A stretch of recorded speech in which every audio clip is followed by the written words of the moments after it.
Late night, Iain Lee on Talk Radio. We have ways of making you talk.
Position of knowing exactly where I was at pretty much this time 15 years ago to the very day. I know exactly where I was. Have a guess. Abbey Road. Yes, why? George Harrison. 15 years ago, man. 15 years ago he died. So it was 2.5 months after September the 11th, so the whole thing was weird anyway. 2 months, it was 8 weeks, 9 weeks. So the whole world was kind of in a weird space anyway.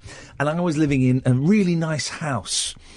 We were renting a nice house because I had TV money. We were living in Tapford Towers. Kula Shaker used to live there. It had 3 floors. It's the nicest house I've ever lived in. I loved it. Was it actually called Tapford Towers? No. But we called it Tapford Towers because Kula Shaker used to live there. Of course. And it had 3 floors. I mean, it was a tall, narrow townhouse. And it was absolutely stunning. We wanted to buy it and they wouldn't sell it to us. We paid rent and it was the last place I ever rented, and it was absolutely wonderful. And I did some terrible, naughty things in there, and it was wonderful. And then George Harrison died, and I went down to Abbey Road Studio, and I didn't go. I stood on a corner on the other side of the road because I was. Oh, I'll be honest with you guys, and you know I don't encourage this, and you know I don't do this. I was stoned, and so I was a little bit para, and hello, and also it was about 2 years into. It was when I was at my most famous, and I use that with a very small f. Something I was never very comfortable with, but I was doing. That was the most kind of high. What's the word I'm looking Profile. for? Profile. That's it. It was the most high profile TV stuff that I'd ever done. Right? So that was, so I was quite self-conscious. What is that noise? Is it our computers? It's not mine. It's yours. It's yours because it happens. Really short arms, but I can. Do you know what? What? Yeah, close it. Well done. Well done. You did something. You did something we should all be proud of. There, she closed her computer. And the fame thing never sat comfortably with me. It always made me very, very uncomfortable being recognised. I never knew quite what to do. It wasn't, it wasn't massive. It wasn't getting mobbed, but I would get, there were a couple of years in my life, a period of about 5 years in my life when I would get recognised a lot going out, buying milk and stuff, and I hated it. And, so I went down to, Abbey Road and I didn't go and hang out because there were loads of I remember there were loads of German sort of students, I guess, outside Abbey Road smoking joints. I was going to say, and I wish I'd gone and joined them and embraced the international handshake of music. I didn't, but yeah, so that's where I was 15 years ago this very day. 15 years ago. I was rich 15 years ago. Actually rich. Not rich, really. I wasn't a millionaire, but I had a... So what year was that? Well, 2001. Oh, blimey. Yeah. Right, I probably would have been in Peterborough at that point. Well, I think you win. If you know exactly where you were on this night in any year, what's the date? The 29th? Something like that. If you know exactly where you were on... I'm going to go to the doctors about my throat because it's been a month now and I can feel it. It's quite hard to speak and I'm having to swallow a lot and swallow my breath. You might have nodules. I might have nodules, guys. Could have nodules. If you know exactly where you were this evening in any year, but it's got to be, I think it's the 29th, yes, because it was Bruce Lee's birthday 2 days ago. Your measure of time. It is. It was Bruce Lee's birthday 2 days ago. Famous dead men. And I've recently joined and then unjoined lots of Bruce Lee and martial arts pages on Facebook. I've unjoined them because they were a bit boring, actually. But it did mean that 2 days ago, lots of people were posting pictures of Bruce Lee from Enter the Dragon era. So he's sexy sweaty, Bruce Lee. It's all cut to pieces, and he's in a karate pose next to a birthday cake, which I thought was festive. I tell you what, I got to eat at the weekend. That and now I said I'm swallowing a lot. You're going to notice it, guys. I went to that kid's birthday party. Yes. Well, I've been obsessed with a cake company for about 3 years, right? Ever since... Is this the muffin people? No, it's not them. Ever since I saw a poster for them, right? And it's a picture of an Indian lad, a boy, about 8. It's relevant. About 8, dressed up in a tuxedo, and I think he's holding a gun. Oh. Yeah. And he's surrounded... He's got two hot Indian women in saris either side of him, right? His big sisters. And it says... and I keep meaning to take... I've not seen a post of this for a couple of years because I want to take a picture. I think it's brilliant, right? And it's for a cake company called Cake Box. Oh. Right. And the slogan on the poster is... So he's classic James Bond pose, Sure, right? yeah. The name's Box. Cake Box. Oh, dear. Now, isn't that weird? Now...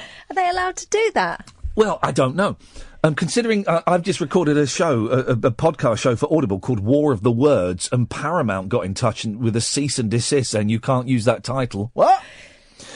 Now, the selling point is, right, what makes Cake Box unique, and now I've said it, you'll notice Cake Box franchises everywhere. I've never seen it. You will, right. It tends to be, I think it's an Asian thing, because at this party that was hosted by an Asian family, I was hoping it was going to be a Cake Box cake, and it was. First one I ever had, and it was delicious, absolutely delicious. But here's their selling point, right? Egg-free cakes. Okay. Now, that's a really specific thing, and it's not a vegan thing. Is there, in Indian culture... 0344 499 1000. By the way, if you want to call in about this or anything, it's going to be one of those shows, guys. Is there anything in Indian culture that prevents them from eating eggs? Well, the only thing I can think of, and this is off the top of my head, and we were talking the other day about Mediterranean cakes and how they use oil rather than butter and stuff like that. No. Yeah, we did. I don't remember. Well, we may have done. I don't remember it. Your question was, do you remember anyway, it? No. Heat. Huh? So...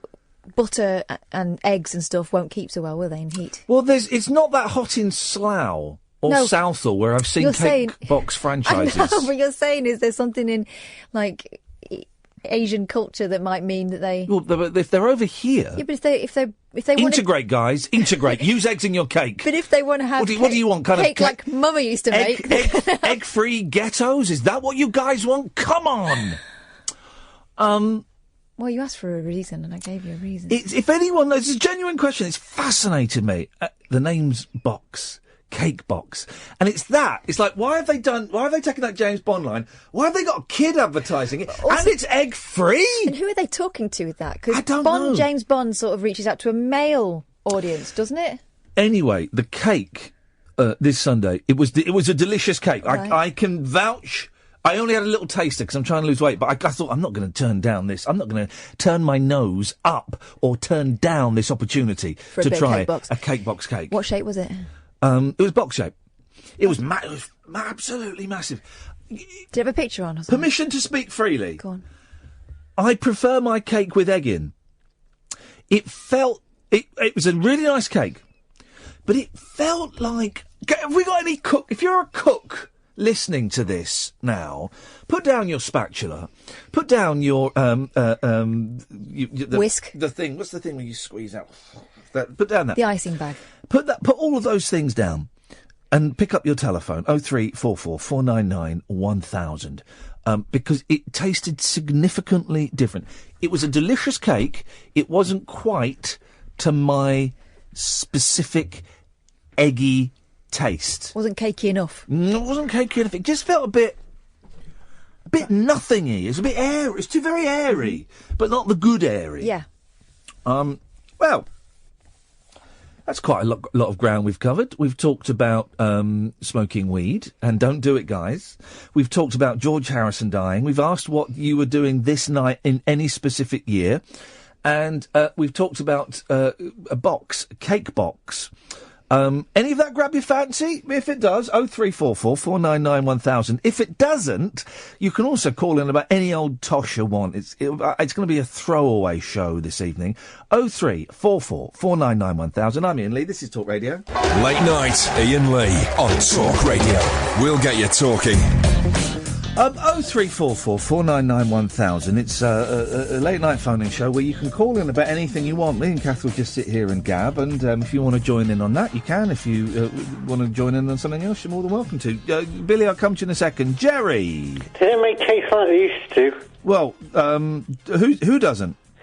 Supermarkets. In what's different? It's so short, like shaving foam. Yeah. Disgusting. I tell you what, can someone make a cake that's just made entirely out of buttercream? Buttercream. That's the carers who just do buttercream, but they won't make it me. Well, just buy. You can buy tubs of it. Tub of buttercream. Can you? Yeah, go, Gerry. I'm going. This is it. I'm trying to lose weight, and I only just found out recently you can get tubs of buttercream. Do you know, in the old days when they had licensing laws, you couldn't buy Shandy Bass, but you could buy... No, you could buy Shandy Bass, but you couldn't buy Calibre. Yeah, but Shandy Bass, right, and I used to love a Shandy Bass. You ever have Shandy Bass? Yeah. It's like 0.01% booze. I know, It's mostly lemonade, right? Calibre's got nothing in. You can't come buy it. It's legal to buy. Is Calibre zero alcohol? Yeah, it's Guinness zero. I never got the thing of Elton John does this. Elton John is famously an alcoholic and a drug addict. That's no secret. But he's been clean and sober for years and years and years. Huh? He's still standing. Yeah, apparently so. He's been sober for years, and he said that he goes to AA and stuff like that. But he also says in interviews that he drinks no alcohol beers. Now I don't drink booze for whatever reason, and the thought of why would you drink a no? I'll tell you why. Alcohol beer? Because I used to drink it when I was pregnant. It's like caffeine-free coffee. What's the point? Well, because otherwise, a lot of soft drinks when you don't drink they're sweet, aren't they? You get filled with the taste. I once had my friend bought me a drink that was like a sort of bitter beer. Yeah. But it was no alcohol, and I had a few sips, and I said I can't drink this because it feels like beer in my mouth, and it tastes like beer in my mouth, but I'm not getting drunk, and it's going to make me want to go and get drunk. I don't like the taste of beer. No, you used to drink pop, didn't you, with booze in it? I never saw the point of having a beer or a glass of wine. For me, if you're going to drink, it's to get hammered. It's to take you to another place. There's no point in just, I'm just going to have a nice pint of beer. Oh, I can't finish that. I'm going to leave that. I'll have it. Give it here, son. I'll have it. Come on. Come on. Who's up for it? Come on. That was me. That is why you don't drink anymore. Stop drinking. Jeez. Have you ever made the mistake of drinking our low C beer? Thinking it's low alcohol. Low alcohol? A low C beer, it's low calorie beer. Oh, no. No, we did actually. Low alcohol. Driving. Bud Light. Bud Light is low in calorie, isn't it? I was driving, I said, no, I'm drinking low alcohol. So no, it's low C, it's low calorie. It's very confusing. Yeah, no, I've had to get a taxi home. I've been with someone when they've made that mistake, but it was in America where I think you're allowed to drink when you're still. What are you about integration for? What are you about integration? Because if the Indians want to integrate in this country, then goddamn it, they've got to start incorporating eggs into their cake. Or maybe we, as the indigenous white population, should, as a welcoming gesture to the Indian friends from the Indian subcontinent, we should get rid of the eggs from our cakes. I don't know, Gerry. I just want there to be peace between all peoples. All people should integrate together. Disabled people integrate with able-bodied. Well, let's not get carried away, Gerry. Come on. Carried away, chance to be a fine thing. Hey. Anyway, Gerry. Yeah. Happy birthday. Thank you very much. I'm a bit upset about certain people not giving me happy birthday. Very upset about that. About what? Certain people don't wish me happy birthday. Well, can't speak to me. Put bollocks to them. Well, I'm not going to be wishing you happy birthday because I'm not Ken Bruce, Gerry. Ken Bruce. What? Who's Ken Bruce? Exactly. we don't do shout outs. We don't do. I'll shout out up your backside in a minute. What? Yes, please. We don't do shout outs. We don't do big ups. We don't do birthdays, Gerry. It's my birthday. No, it's not. So happy birthday. Thank you. I'm going to cut you off, Gerry. You don't get special treatment just because you got Parkinson's, mate. Billy.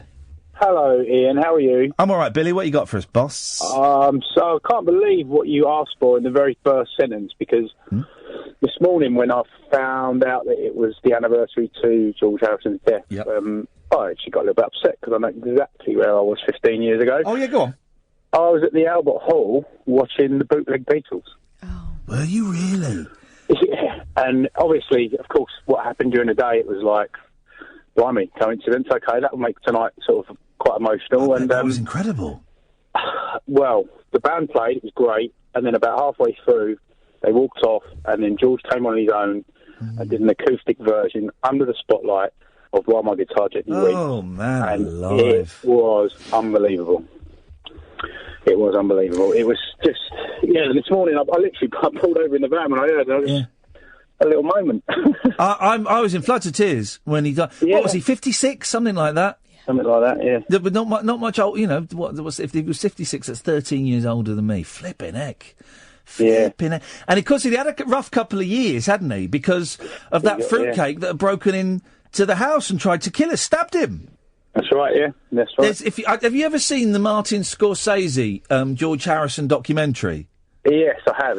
Yes. It's brilliant. And when his second wife, Olivia, talks about that night, I watched it in a screening room there was Whispering Bob Harris was in there and loads of journos and stuff. And she talks about the night that this fruitcake broke into their house, and George was at the top of the. Olivia said to George, "Quick, lock the bedroom door." He said, "We can't because your mum's upstairs."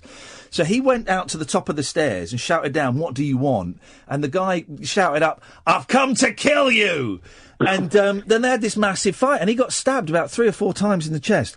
And Olivia tells the story about picking up a lamp. And just smacking him, clouted him over the head with it. And in the viewing room, with about 50 hardened journos, there was a big cheer and a round of applause went up. She said her dad told her when you hit a baseball, you hit it hard. Yeah, you go for it. And go she for did. it. And that was only a couple of years before he died, and he was lying there expecting to die. It's. He was kind of disappointed he didn't die, wasn't he? Because he was ready. He'd spent his whole life waiting for that moment.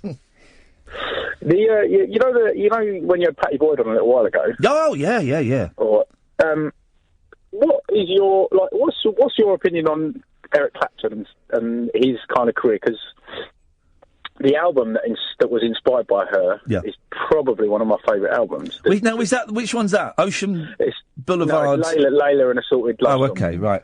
When you listen to that. And I know Layla's a bit kind of cheesy and whatever else, but when you listen to that entire album with that in mind, and you think of, I can smell the studio. Like, he was lovesick. He was, and at that point, I don't think he'd let George know or anything like that. It's a great album. It's worth a listen to. Do you know what? I don't really know a lot of Clapton stuff. Because I don't like his early stuff, because I don't really like the blues. No. So all of that Clapton is God stuff I don't buy into. But what's the there's one song, I don't know if it's on the album, there's one song, we used to play it at the Three Counties. Sunshine. No. Hang on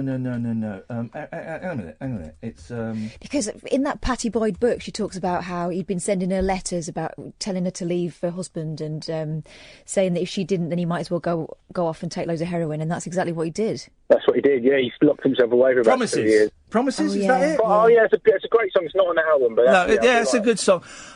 What's interesting is that him and George Harrison remained friends. Yes. After they all kind of swapped wives, and Patty went with Eric, and George helped Eric get off heroin and stuff. Did you hear about the guitar off that apparently they had one night? And it was no, I've make that up. I've told that story. Right. That's not true. Is it not true? I mean, yeah, it's true. Of course, it's true. Yeah, they had a guitar battle to see who would get to win. Her hand, and Clapton, of course, destroyed Harrison because he wasn't that brilliant a guitarist. No. The story I heard was it wasn't quite so epic as that. It was more that Harrison started to pick up on the vibes, and he was starting to get a bit of he's starting to realise, and they'd had a night out, and they'd had a few drinks, and they'd gone back, and apparently they just started playing, but whoever it was that witnessed it could tell that it was getting tetchy, and that they were.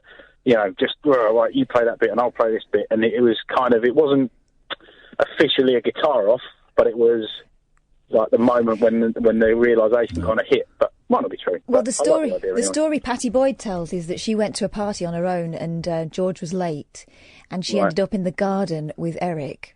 Use your own imagination what was going on. George turned up, asked where she was, went looking for her, found them both together in the garden, and at that point said, right, what's going on? And who are you going to go home with? And she made the decision to go back with George at that point. The thing is, when you're doing that many drugs, everything gets a little bit hazy, guys. Everything. Billy, listen, thank you for that. I appreciate that. There we go. What were you doing 15 years ago? Still got some bad news. My energy company has gone bust. Yeah. excellent. GB Energy's gone you owe bust. them money, right? I owe them about 400 quid. Right. And my electricity and my gas supply has gone bust. I'm thinking, 400 quid, beautiful. That's got to be a result. The bloody cooperative energy have taken over. And they know who you are. Dear Mr. Lee, you may be aware that GB Energy went bust. It's because they were taking too little out of my direct debit. Well, I'm pleased to inform you that Cooperative Energy has reached an agreement to take over responsibility with your account. Balls to that. So I've got to pay the co-op. Have they sent you a bill? No. Wait for the bill. The 30th of November they will. And we can reassure you you'll have continuity of service. Oh, man alive. Jeez. The kids can go cold for a while, can't they? Jump on. 0344 499 1000 is the telephone number. I'm Iain Lee. This is Late Nights with Iain Lee on Talk Radio. The radio show for people who know the best part of the day is the night. Late Night Iain Lee on Talk Radio. We have ways of making you talk. My dedication to losing... Well, I want to lose 1.5 stone. I want to lose 2 stone. We'll see. But I did a 45-minute fat burn class yesterday. Hey, hang on. And I did a 45-minute spinning class this evening. Well done. I've never done either of those things. Well, the spinning is not. They're not exercise bikes as such, right? And also, mine. You have to spin really fast. And you have a wheel that tightens, so you get tension, which you go against. I was going to say, the spinning thing gives you the idea that your legs are going like the clappers, right? Is it because you're in the wrong gear?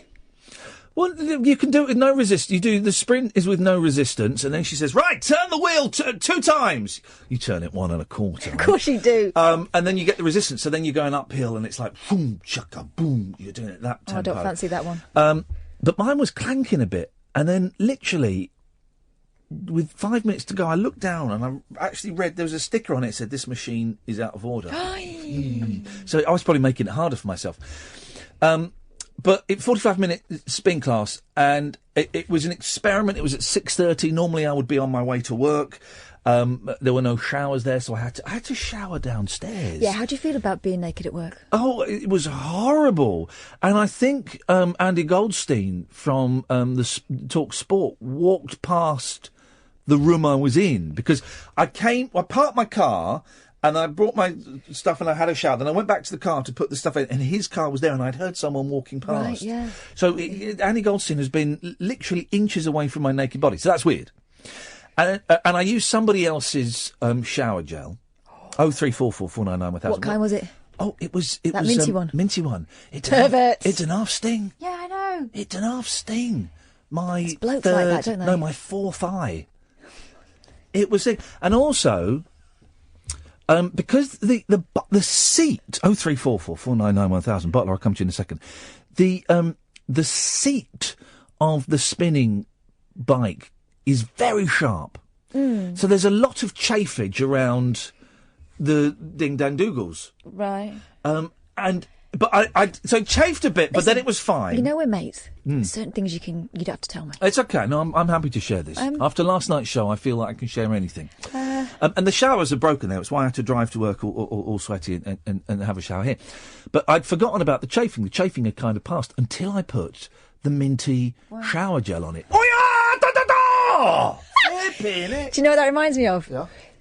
Cato. No, a bit, yeah. But it reminds me of a family story about my cousin Jackie when she was a baby. Yeah, go on. Terrible nappy rash. Yeah. Terrible nappy rash. And this was back in the days when mums, instead of using like posh creams for babies, they would use a big pot of Vaseline. Stank. Yeah, we had and that. it was all Beautiful. crusty around the top, you know, and you had it for years. Anyway. So one of my other aunties was changing Jackie's bottom and reached into the Vaseline pot, got a big wedge of it. Beautiful. Slapped it on the baby's bum, rubbed it in. Yeah. Baby went through the roof. Oh. It was Vicks. Hey. It was Vic's bottom, I know, but what did they... It was Jackie's bottom. Oh, I see. Oh, Jackie, I see. Flipping it. That is... I think I've put Vicks on my penis before. Have you? I think so. Why? I either did it by mistake, or it was... You did it on purpose. It was on purpose because someone had told me it was good for you. Wow, it's not good for you. It's not good No, it really wasn't. It really wasn't. No, my gran ate Vicks once. Don't do that. Oh, you can eat it? No, you can't. Yeah. No. You can eat it? No, she was very sick. Vicks on toast? No. Seriously? It's good for you. It's good for you.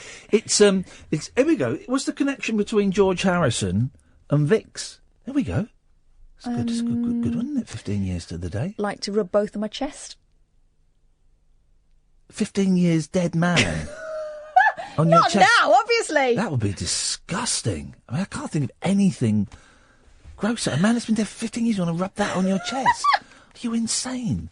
Saying that, though, have you ever watched a zombie, film or The Walking Dead or something? I thought, yeah, I probably would, actually. No, because bits fall off. Yeah, well... that's the second time you've sworn under your breath and I've heard it. That's the second time I've heard you say effing hell under your breath. So just watch it, lady. That's a yellow card. One more and you go back out there and you swap with Edward. Stop being disgusting then. And I didn't. I said flipping heck. Listen back, guys. No, listen back on your DABs. I got a thing for... OK, let's do a list. Right, no. Of what? Weird... Of weird things, right? So for me, hot zombies, police ladies... There's that buzz again. Police ladies. They're called police officers, but... all right, OK. Sexy police women. And Cherie Blair. That's what? What? When she was younger, when she opened the door and they'd won the election. Wow. Let's hear yours. OK, Michael Palin. No, that's not weird enough. It is. No, that's not weird. OK, well, that's the straight one. The other two have got to be really freaky. OK, let me think. Palin now that he's 75. I think he's very charming. Yeah. Oh, Catherine, I wonder if I could yes, possibly... you could. Yeah, you could. Put this... what's this doing here? I could put this... Put that in your memoirs. Who else? Well, no, I'm not that weird. Let me think.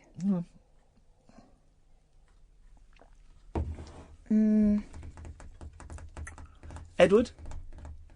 Come on, you're playing this game. Do you know what the game... Well, let's find out if Edward's been listening. What's the game we're playing? I was trying to find out that clip of Kath. She was swearing under her breath, so I only half heard it. Don't start digging me out, mate. You're supposed to be on my side. Hang on a minute. He's stalling for time. So what's the game we're playing? I don't know. Turn your microphone off and just, you're not welcome. Unbelievable. He's the safety net.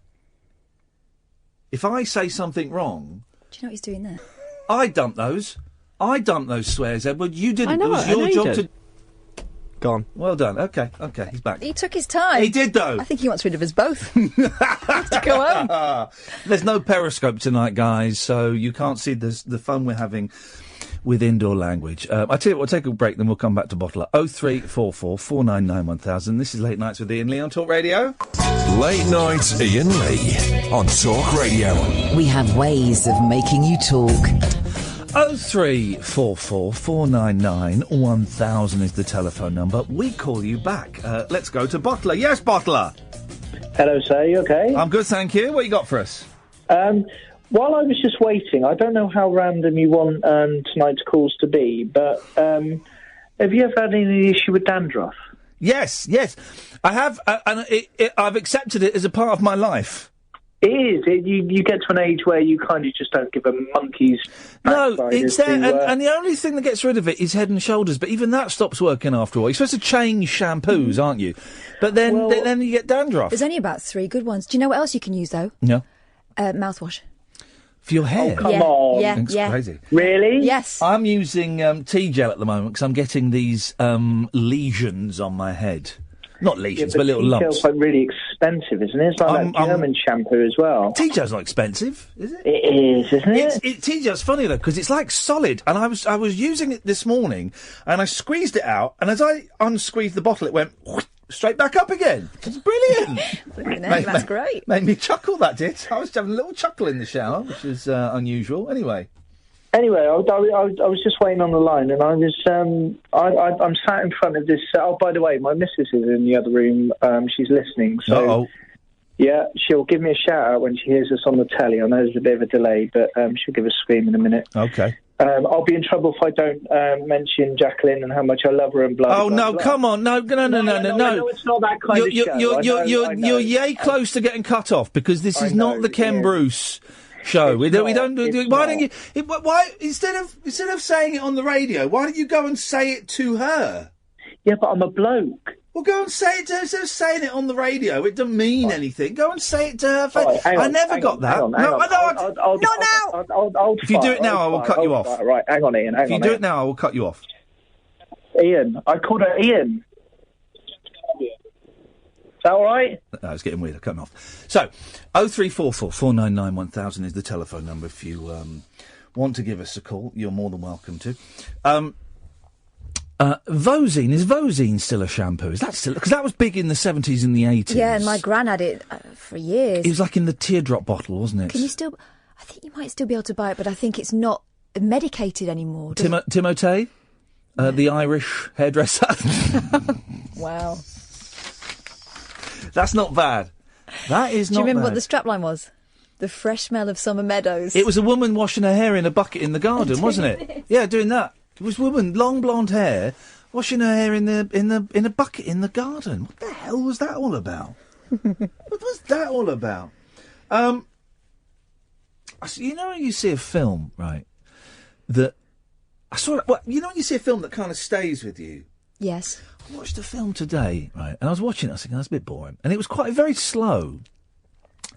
By the end of it, I was in floods of tears. Oh, wow, right. Oh, I was in absolute pieces. I needed a good cry, so it was kind of good, but I wasn't expecting it to kind of get me there. And the ending was a little bit ham-fisted, and I bet I'm the only person that's seen this film. It doesn't really make much sense. Origins. Have you heard of that? No. No, I'm instigating a rule. Once people have been on once, that's it, guys. You screw it up, you don't come back until the next day. It wasn't a screw up, but that call's finished. I'll tell him. You've been on once, you can't come on again.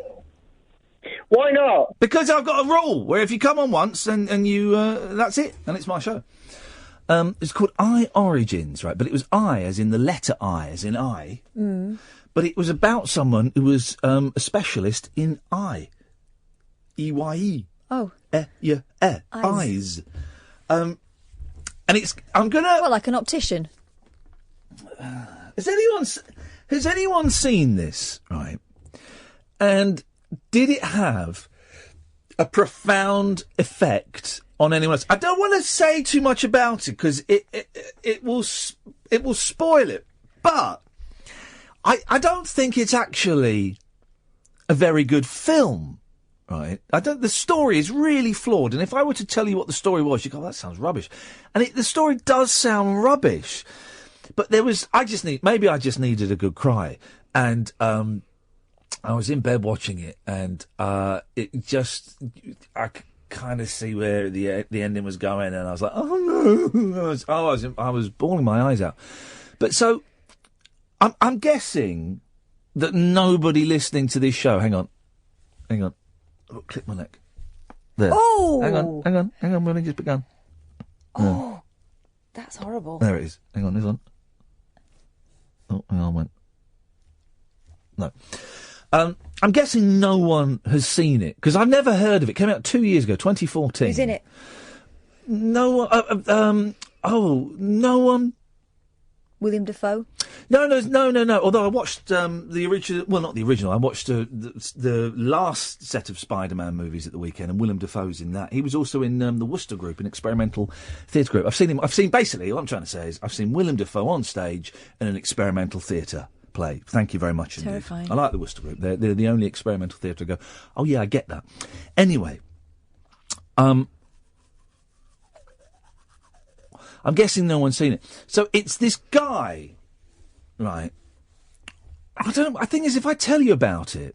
I'm not going to watch it. No, you're not going to watch it, but also you'll go, oh, well, that sounds rubbish. And then that will ruin... No, because I know you had a moment with it. But that will cheapen my experience with the film. And I sort of want to share it, but then part of me is thinking, well, no, don't share it and make that, that's your private relationship. Now you're laughing at that. I'm not. Because I'm expressing that I might have a private relationship with a film. Really rubbish. Well, no, it wasn't.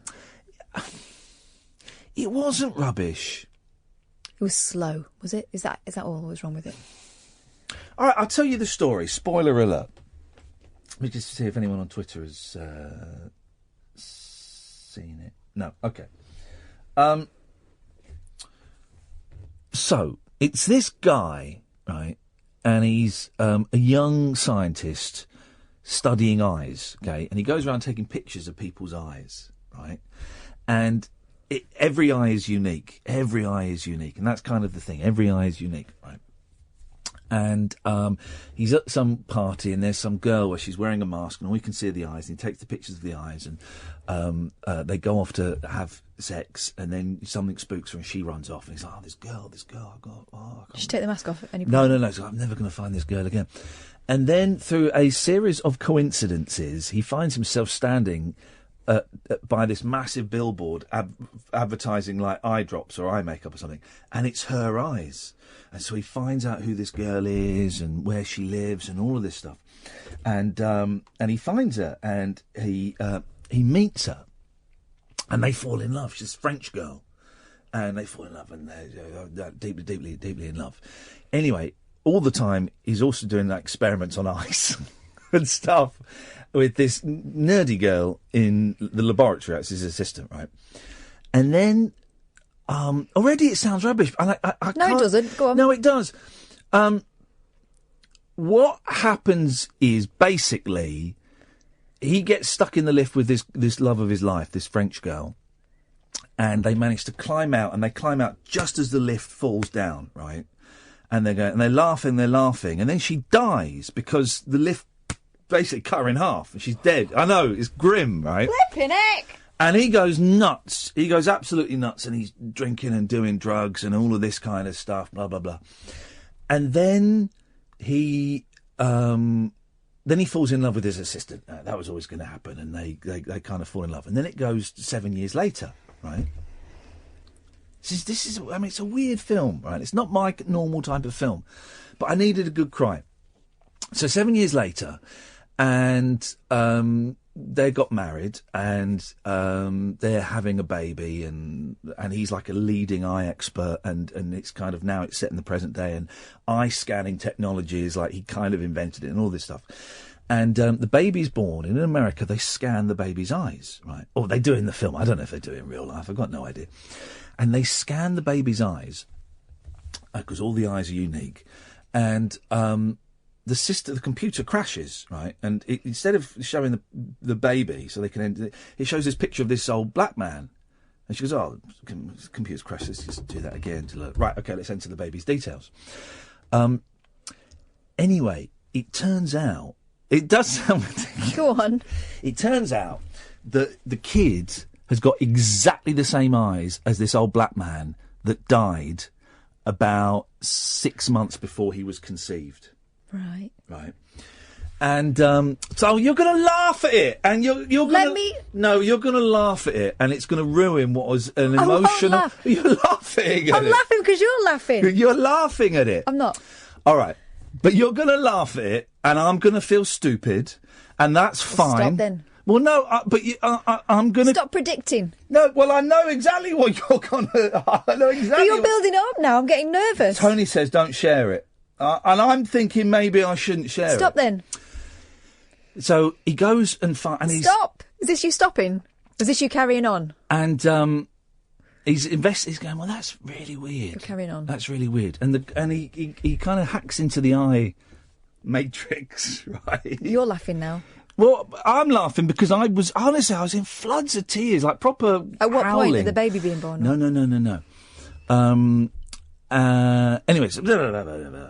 Anyway, he's going, well, I wonder if anybody else has got any... Now that they're logging all these eyes, they're going, I wonder if anybody... The eyes are unique. Everyone's eyes is unique. So he's, like, comparing eyes. He's got all these pictures, and he just fires these pictures into the website. No match. No match. His uncle. No match. His mother-in-law. No match. Oh, I'll do my dead girlfriend. Match. Mm. With a 6-year-old girl in India. So he goes to India. You're laughing now. No, I'm not. So he goes to India, And he basically spends last 20 minutes of the film trying to find this girl, and he eventually finds this girl, right? And he says, right, we're going to do some experiments, and he's holding up things that were important to his girlfriend to see if they're the same person. And she points to some of them, but she points more often than not to the wrong ones. And it's basically he's gone from being a scientist to thinking, oh, maybe reincarnation is real. They've got identical eyes. And she kind of gets about 40% of it right, and he goes, oh, that's not statistically accurate. Oh man, it's like a sad ending to the film. And so he then takes her hand and he says, right, well, let's get out of the hotel, and thank you very much, I appreciate it. And they go and stand by the lift. No. And she starts screaming and bursts into tears and hugs him, and he hugs her, and he's, oh, I'm going to cry now, and he says, I'm so sorry. Oh God. And she's screaming, and so he carries her down the stairs. Oh, God. And it was really silly, but it was done. I've made it sound... It was weird because it was quite cheesy, but it wasn't cheesy like The Time Traveller's Wife or something. No, because if they were going to go for full cheese, she would have remembered everything. It would have been spelt out and underlined in red. The whole thing is him, like, science versus God and stuff, and he's going, there's no God, blah, blah, blah. And it's just that moment she looks at the lift and then looks at him and starts screaming, and it's like, oh, jeez. And he just says sorry and then carries her down the stairs, and then, oh, God. And you know why that got me. You know why that, what's going on in my head, so that got me and that affected me. And I was just at home in tears, but then I had to go to the gym and pump off. Did that help? No, I didn't. I wasn't in the mood for it at all. But it's good. I like watching a film with a good cry. I wasn't expecting to have a good cry because the description said it was sci-fi. It wasn't sci-fi at all. I don't know where they got it. You haven't watched Cinema Paradiso yet, have you? No, I gave you that film. I think I saw that years ago when I was at college. God, no, watch it now. Well, I can't. I'm busy doing... watching other films. That's a film that I watch if I ever need a good sob. The one that got me, and I remember when I was 15 and I watched this film, I was in tears. I've not seen it since. And this will sound silly. The Sesame Street movie, Follow That Bird. They lose Big Bird. Right. And everyone is devastated. There's a really good gag in it. There's a brilliant gag in it, right? They've lost Big Bird, okay? He's gone to LA. They're in New York. Sesame Street's in New York, and he's gone to LA because he's fallen in love with this. But it's like a con. It's like he's got a pen pal. He's this hot other Big Bird, and it's a con. And it's a man dressed up. Yeah, Catfish. I tried to get the man. The guy, he's called Carol something. I tried to get him on the show. Did he die? No, he's still alive. You sure? Yeah. I'm pretty sure. Although he didn't reply to my email. But there's a really good gag in it. They die to disguise Big Bird. They die in purple, so it's Big Bird but purple. And the rest of the Sesame, and he's in a cage, and the Sesame Street characters are walking around going, and they're walking past Big Bird. Big Bird's there, and they're going, no, and he goes, guys, it's me. But he's purple. No, we're looking for a yellow bird. Thanks very much. No sign of Big Bird. And it's guys, it's me. It's such a good gag. Anyway. 0344 499 1000 is the telephone number. You've kind of got the cut of the jib of this show. We sit here and we talk. It's been a little bit quiet on the phone calls this evening. That's fine. If you don't want to call in, you don't have to call in, but you'd be more than welcome to.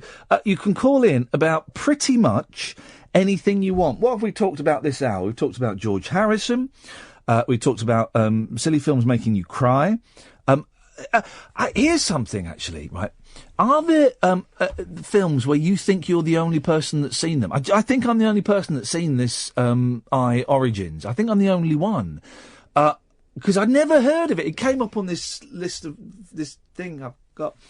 And I'd never even... And I'm pretty... I know what's going on in the world of movies. Yeah, you switched on. I'm a switched on kind of guy. Yeah. And if there's a film that you think... It's a tough test, but dear listener, if there's a film that you think you are the only person that has ever seen this film, 0344 499 1000 is the telephone number. I've probably seen loads of films that no one's ever seen. I watch crap most of the time. obscure crap. Or you can just call in about anything you want. There's another 2 hours of this roller coaster ride of complete buffoonery to go. I should mention, I've not mentioned this for ages as well, that there is a podcast of the show, dear listeners. You can go to iTunes or Pocket Cast or anything. iTunes is helpful if you are subscribed to that. And you can type in Iain Lee and Talk Radio, and some other podcasts come up. Ignore those.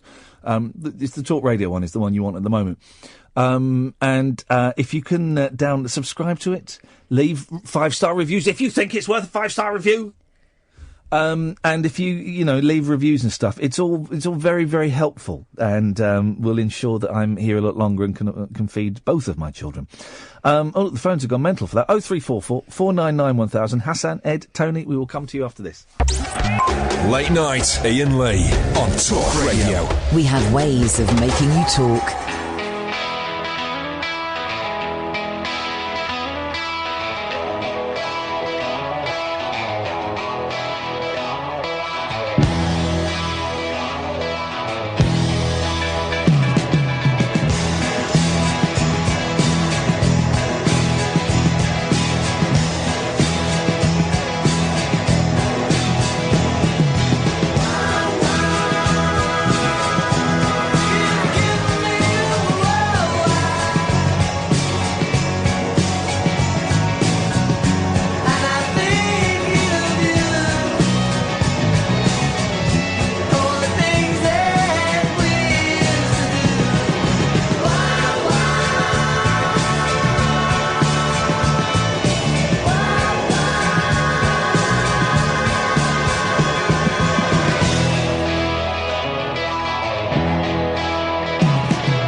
Ago, 15 years that we've not had George Harrison walking amongst us. Don't that suck, guys? Don't that suck? I mean, his solo output was very, very hit and miss. But the world was a better place. People that, well, here we go. This is what we can do.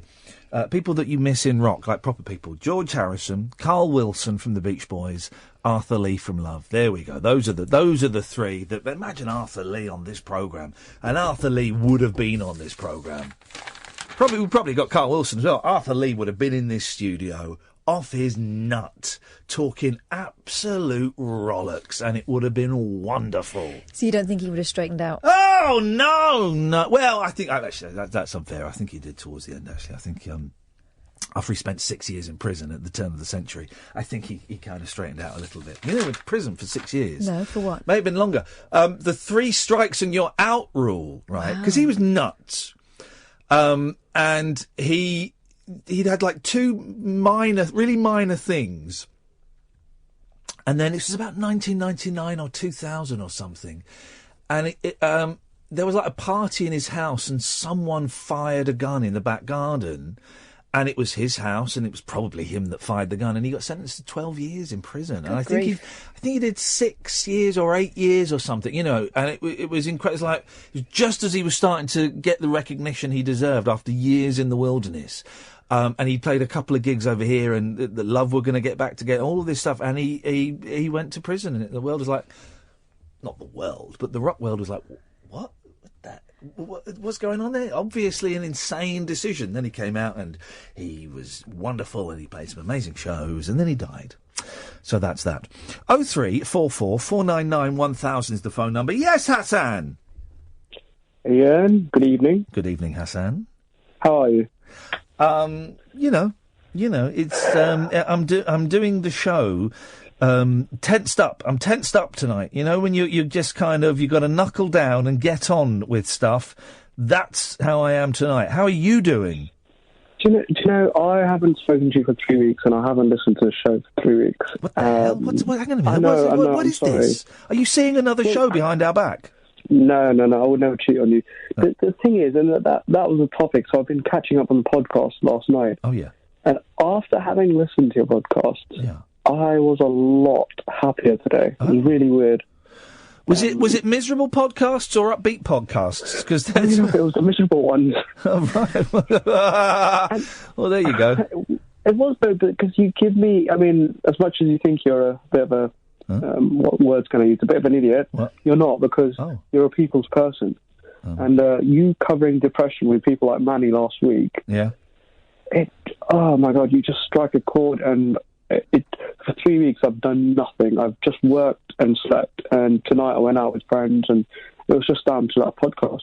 The thing is, Hassan, right? You've thrown your keys onto the table. I'm going to throw mine on the table, and let's see which car we drive home. I can't drive. I'm blind. Oh, of course. Well, Stevie Wonder drives. Yeah, he does. Oh. Stevie Wonder drives. You know, he's a Google car. No. This is absolutely true. This is brilliant, right? Because there's a theory that Stevie Wonder's not blind, but he lives in this big house in the country, right? And it's got a driveway, a long winding driveway that's about 2 miles from the gate to the house, and he's memorised it. And he will drive, if visitors rock up at the gate, he will drive down this long winding road, turn the car round, and say, "Come on, guys, hop in the car," and he'll drive them back. Would you both get in that car? I would. I wouldn't, Catherine, and I'll tell you why, and why it would be acceptable for you too. Because if he did crash it with me in there and everyone died, it would be today. Stevie Wonder died with 2 people, and I wouldn't get the respect in death that I deserve. No. Oh, I thought that was actually nicer than the response I thought you were giving there, which was "I'm expendable and you're not." No. But you can die in the car. Stevie Wonder died with an unknown female, groupie. In the car, but you probably wouldn't even met. Stevie Wonder was killed in a car crash. There's a woman in there. Wow. So I would, if I'm going to die in a car crash, I want it to be just you. Yes, sorry. But here's the thing, Hassan. I'm really struggling at the moment with life. Life is hard work, right? Life is an annoying person once said to me, "Life is hard on the boulevard." I had no idea what that meant, but things are hard work. And coming in and doing the show is kind of hard work, but you know what? That's my job, and it's a wonderful job, and I'm really grateful I've got it. And I'm really, really trying, Hassan, to make the shows, to kind of make them not about depression and not about people feeling suicidal, and to kind of make them fun and stuff, because I wouldn't, it's all right every once in a while, but to make every show about, oh God, I want to kill myself, oh God, I hate myself, I wouldn't want to listen to that. I know, but I feel like people are not using you, but, using the show as almost therapy. They're calling you up and they want to talk about their problems because they genuinely have nowhere else to go. I mean, yes, they've got some Samaritans and what have you, but they find talking to you more comforting for some reason. And I can see why. But is that, let's get a little bit meta, shall we? What is meta short for? What is meta short for? Metaphysical?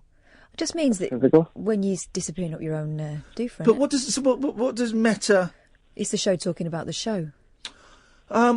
And I'm happy for those people to call in. Of course, I'm happy for everyone to call in, right? And this isn't a criticism of anyone that's calling in. I'm really questioning at the moment, Hassan, what the show is, what the show could be, what the show has been, and where I want to take the show. And I'm also aware that I am not really making much sense in this, but I'm kind of saying what comes out of my mouth. And I don't know if I want to. I want to make the show. I'm really grateful that people feel they can call in and talk about stuff, and I think we've got somebody who might want to call in and talk about stuff on the line in a second, which is brilliant, and I shall enjoy talking to that person. I want to make the show more fun, and I don't know how to, because my life is not fun at the moment. And I know, and I was saying, could that be the reason why you sometimes open the show by saying I'm not feeling great, so people feel like, well, they're not feeling great, so they might as well have I don't know. It's because you don't pretend. But maybe I should pretend. But maybe I should pretend a bit to in an ideal situation, Hassan, I would take 6 weeks off. And I would go into, I don't know, like the Priory or something, or, a hospital or something, and just kind of do a lot of intensive work on rewiring my head. Or I'd go and live in Japan for a month. Or I don't know what I'd do. But I can't afford to do that. And I also have the wonderful responsibility of coming to do this. And I just don't. I'm aware that I'm making everyone miserable. Is what I'm saying. I think both of you. I think it will be fun one day. This is the rebirth of radio, in my opinion. I think radio's been quiet for a while. This is the rebirth. People are getting to know you. You're getting to know them, and eventually it will be fun. It will be foolish. But I think for now, people are feeling very low, including me, and hence the reason I haven't listened. And I think you said something like, "Oh, I earned." Something you talked about tax, and you said something like, I earn quite a bit, and I thought, you're foolish as a human being. You think, some blah blah earns a lot, he's got everything, why would he be depressed? And I just can't fathom it, and I can't understand why I am, and it's just, I'm pretending at work that I'm okay, and it's just horrible. No, I have nothing. I have no response to that. The pretending thing is you've got to, because otherwise. I mean, I'm in a weird position, Hassan, in that I don't have. Ian's dropped off. We could try and get Ian back, and I think I know why he's dropped off. But tell him he's very welcome, and we will talk to him in a minute. Because I in theory I could rock up here at 9:30 every night, do the show, and go home at 1. And what's that? That's 3.5 hours. I work a 3.5 hour day. God almighty, it's nothing. I'd love your job. Well, yeah, but it does mean that I've got the whole day to sit with my head, man. I don't want to sit with my head, because my head's spouting all kinds of nonsense to me. I know, tell me about it. What's going on for you, Hassan? Hey? What's going on for you? That's the whole thing. Listening to your show, listening to callers, a lot of them don't seem to understand why and how. Yeah. And it's the same with me. It's been 3 years now, and my life's settled. I've got a job. I'm really lucky, but I just don't seem to value life. I wake up every morning thinking, why have I woken up? My head hurts. I feel rubbish. There is no prospect for me in life. Everyone's going to die anyway, so I might as well. It's a horrible thing. I also wondered whether, before you cut me off, which I know you won't, well, you've tempted me now. Media. Hold on here. Media and radio, because maybe one day I should look to change my career path, because I've always loved media. Yeah. Are you tapping me up for a job? Pretty much, you and Catherine, yeah. Can you sign me up? No! There are too many people doing this ridiculous job anyway. And once I get the boot from here, there's nowhere else for me to go to. So no, I can't give you a job. Oh, no, Ian. No, but can you give us tips, though? Well, like what? Ask me a question and I'll tell you no lies. How did your media career start from the beginning? Like, what made you... Well, just the basics. I went to college, I went to university and did a 3-year Mickey Mouse degree in performing arts, and when I was there, I did a stand-up comedy module. When I left, I couldn't get any work acting, so I went and did loads of open spots at comedy clubs while I signed on and claimed housing benefit. I did that for about 3 or 4 years, and I got in really, really bad debt, and then I got lucky and got a TV job. And that's it, I got lucky and I got a TV job. I just went for an audition, and most of the people there didn't want me to get the job. They didn't think I was very good, apart from one gentleman called Harry Thompson, who's now dead. And he went, no, I like this guy. And there was somebody else there called Andrew Newman, who's now very, very powerful in the world of media. And he said, I don't like this guy. And I got lucky, and Harry Thompson kept me. And that's it. And then once you're in, you're in. Wow. In my working life, I found that it's who you know sometimes. Is that kind of similar in the media world? Well, it's the same in every world. Yeah. It's the same in every world. But then I didn't know anybody. You know, I got in, I was the right face at the right time. It was luck, man. It's luck. When the 11 o'clock show, the job I'm referring to, they saw literally everybody. They auditioned hundreds of people. They auditioned Dom Jolly and Mitch Benn and Ricky Gervais and there was loads of people, hundreds and hundreds of people. Anyone that was a comedian in the late 90s, they auditioned for it, and they did run-throughs and all of that.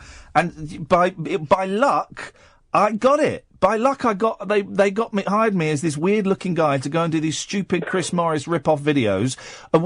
5 days before the show was going to go on air, they didn't have a third host to host it. They had Brendan Burns and Fred McCauley. And I said to someone, I can do that. And they went, yeah, okay, fine. All right, yeah, just give them a go. And that was it. Mate, I need that. Like, listen, before I go, get Tommy Boyd in, please. I've asked him. He'll come in at some point. I guarantee it. 0344 499 1000. Tony, we'll try and get Iain back because he's dropped off again. This is Talk Radio. Late night, Iain Lee on Talk Radio. We'll get you talking. Yes, Iain. Iain, how are you? I can't hear you, man. All right, hold on 1 second. Can you hear me now? Yeah, just about. Are you on speakerphone? No, I'm not. I've just turned it off. Oh, blimey. Is your phone made of cardboard?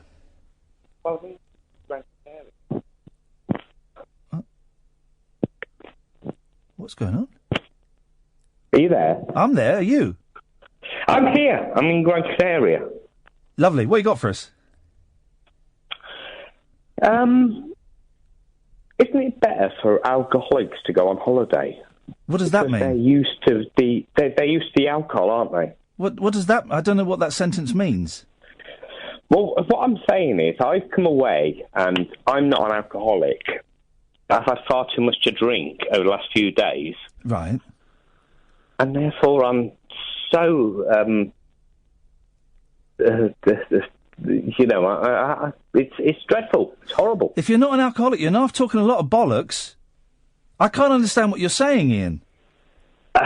What I'm saying is, when you go away, and I'm do you want to call me back or something because I can't hear myself? Right, I'm going to switch you to this line. Right, can you hear yourself now? Hello. Yes. No, I can't. Well, why do you want to hear? Okay. Why do you want to hear yourself? No, I was hearing myself back. What I'm saying is, when you go away on holiday, how much have you had to drink now? Not a lot, actually. Wow, not a lot. God, because you're talking nonsense. What I'm saying is, I'm not joking. You're talking nonsense, man. Hello, Cass. No. You're talking to me. You're talking nonsense, man. What are you trying to say about people going on holiday? People going on holiday that just have a drink from time to time. They go away and they're fine. And then people that come up here, they drink, and they can't deal with it. Mate, Iain, you're making literally no sense whatsoever.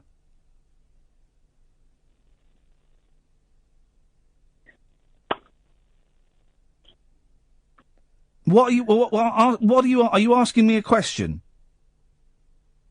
Why have I called up?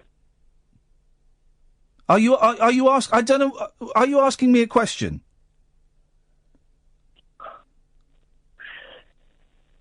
Because the point you're making makes no sense.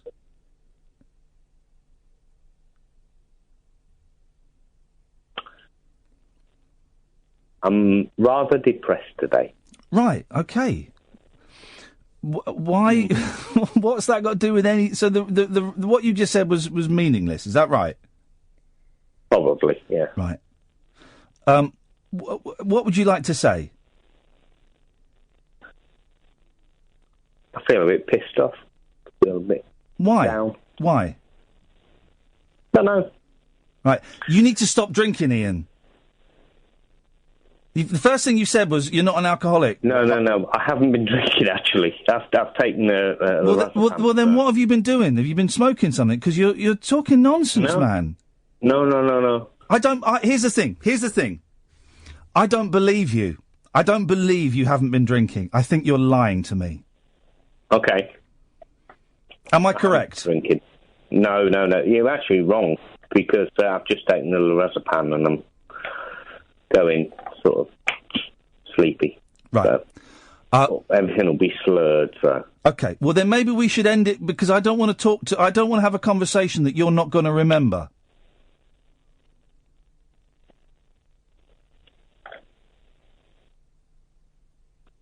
What do you mean by that? I don't think you're going to remember... Sorry? Go on. I don't think you're going to remember this conversation, and so it would therefore be a waste of my time to have it with you.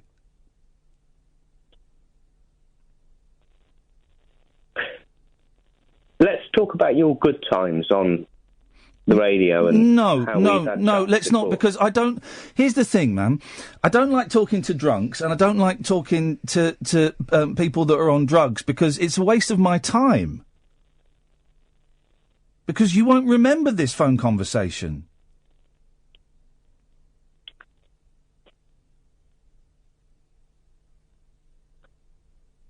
That's rather harsh. Do you think so? Mm-hmm. Maybe someone needs to be harsh, Ian. Maybe someone needs to be harsh. I don't know.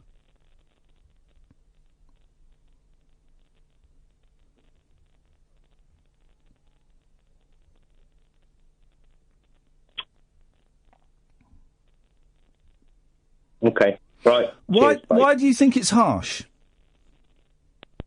He's gone.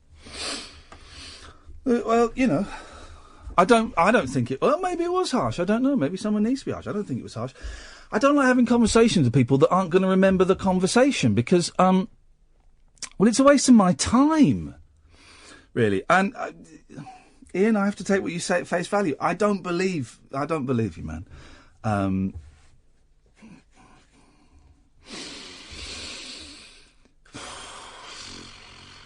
Am I right? The first 10 minutes of that call didn't make any sense. I didn't know what he was driving at. No, nor did I. No, I've been to Gran Canaria. It's a pretty... he's up north. Oh, I thought he said he was in Gran Canaria. I don't know, on the phone... Ed, don't type it. Say it come onto the microphone. Where was he calling from? Warwickshire. There we go, you see. Well, they're completely... I had no idea what that was... I had no idea what that was about, you know, and I don't think he did, and I don't think he'll remember it. If he does remember it, brilliant. He can phone back tomorrow and pick me up on it and stuff. But man alive, 0344 499 1000. This is Talk Radio. The radio show for people who know the best part of the day is the night. Late night Iain Lee on Talk Radio. We have ways of making you talk. Let's try again, shall we? Tony! Hello, Ian. Hello, Tony. What you got for us? Oh, God. Well, I did actually hang up earlier. I phoned in and then I hung up. Yeah. I thought, I'm going to put the show on the right downer. And then we've had all the calls in between, and I think I am going to put the show on the right downer. Honestly, it can't get any more down than it's been. God, I'm so sorry. Well, I've got a few things to address then while I'm on, because I listened to the show for a part last night. Yeah. And there was something about sex shops. And I wanted to ask you, do you remember Cupid's sex shop? In Slough? Next to the Granada Cinema. Cupid's Marital Aids, yes I do. It was behind a cafe, wasn't it? That's it, the family that used to run the cafe ran a sex shop, Cupid's Marital Aids. And I remember seeing it at the age of 9 and going, Mum, can we go to the martial arts shop? Because that's what I read it as. And my friend Malcolm Richmond went there when he was like 14 in his school uniform and bought some jazz mags and stuff. It's I drove past that the other day. It's now it's still a sex shop.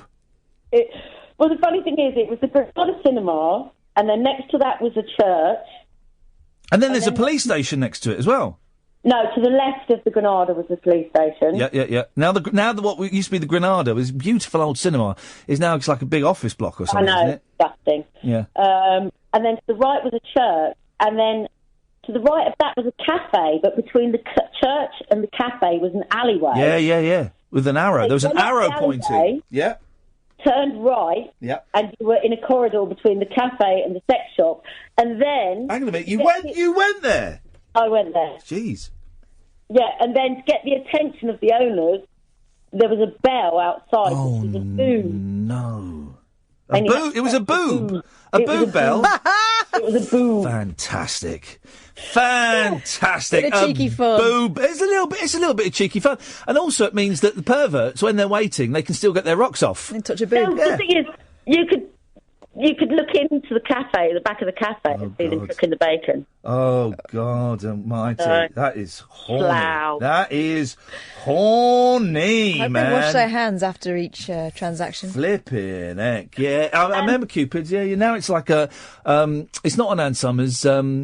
It's simply pleasure. It's one of those kind of things. But now here's the thing, right? Because I remember, I'm old enough, Tony, right? Going into London, we didn't go into London very often when I was into central London, but we did occasionally. And I remember being about 9 or 10 in central London, and looking back, they were obviously sex shops, but in those days you couldn't say it was a sex shop. So you'd see these black shops, black doors, black windows. Some of them would have a sign outside with the triple X, but most of it was just black, or it would say private shop. And I remember seeing these. You must have walked through Soho once to get to Oxford Street. I don't remember, but I remember seeing about 3 or 4 of these private shops or these black shops.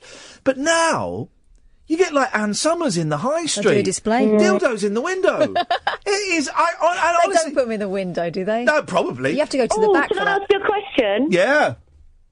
And this isn't what I phoned up about, but it's actually a little bit more uplifting than I was hoping for, actually, so that's good. Yes. You know, people say, right, there's vibrators, yeah? Yes. And then people talk about dildos. Yes, they don't vibrate. No, but people always seem to refer to both of them as dildos. Well, no. Well, hang on a minute. Are you saying people do or they should? No, that they do. Well, yes, the phallus, the portable phallus, is generically known as a dildo, but vibrators can also... Portable phallus. Yes, well, that's what they used to call it in the 1930s, when... And here's a fact... They used to call them massages, didn't they? No, do you know where it gets the name dildo from? No. It was invented, and this is absolutely true, it was invented... No, honestly, you Google this.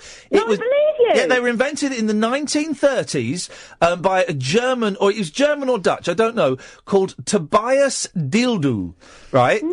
And they were get this, they were made out of wood. Oh, imagine that. Splinters. Yeah, exactly. I think they would get lacquered. You know what I'm saying?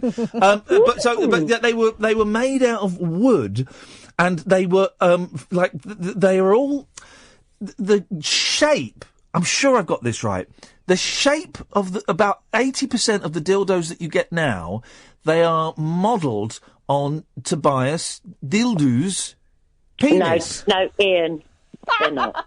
No, this is honestly, this is true, because I remember Ian, yes. I haven't seen 80% of the dildos out there, but I've seen enough to know that there are lots of different shades. Well, and I don't think 80% of them have the same shade. I don't think he was a black gentleman. I think they changed the colour. You can get, obviously, the colour is different. What you're saying essentially is that a lot of women are getting a lot of pleasure from a dead man's willy. Well, you wanted George Harrison rubbed all over your knockers. So, yes, that's exactly what I'm saying. You don't want to know the name of the guy that invented the boot plug.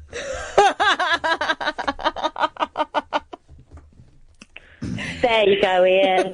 Fun. You go, fun. A little bit of Kinky fun. saucy fun. Can I ask you a question? Didn't you remember that woman that died because she plugged hers in, and there was something wrong with the wiring, and she got an electric shock?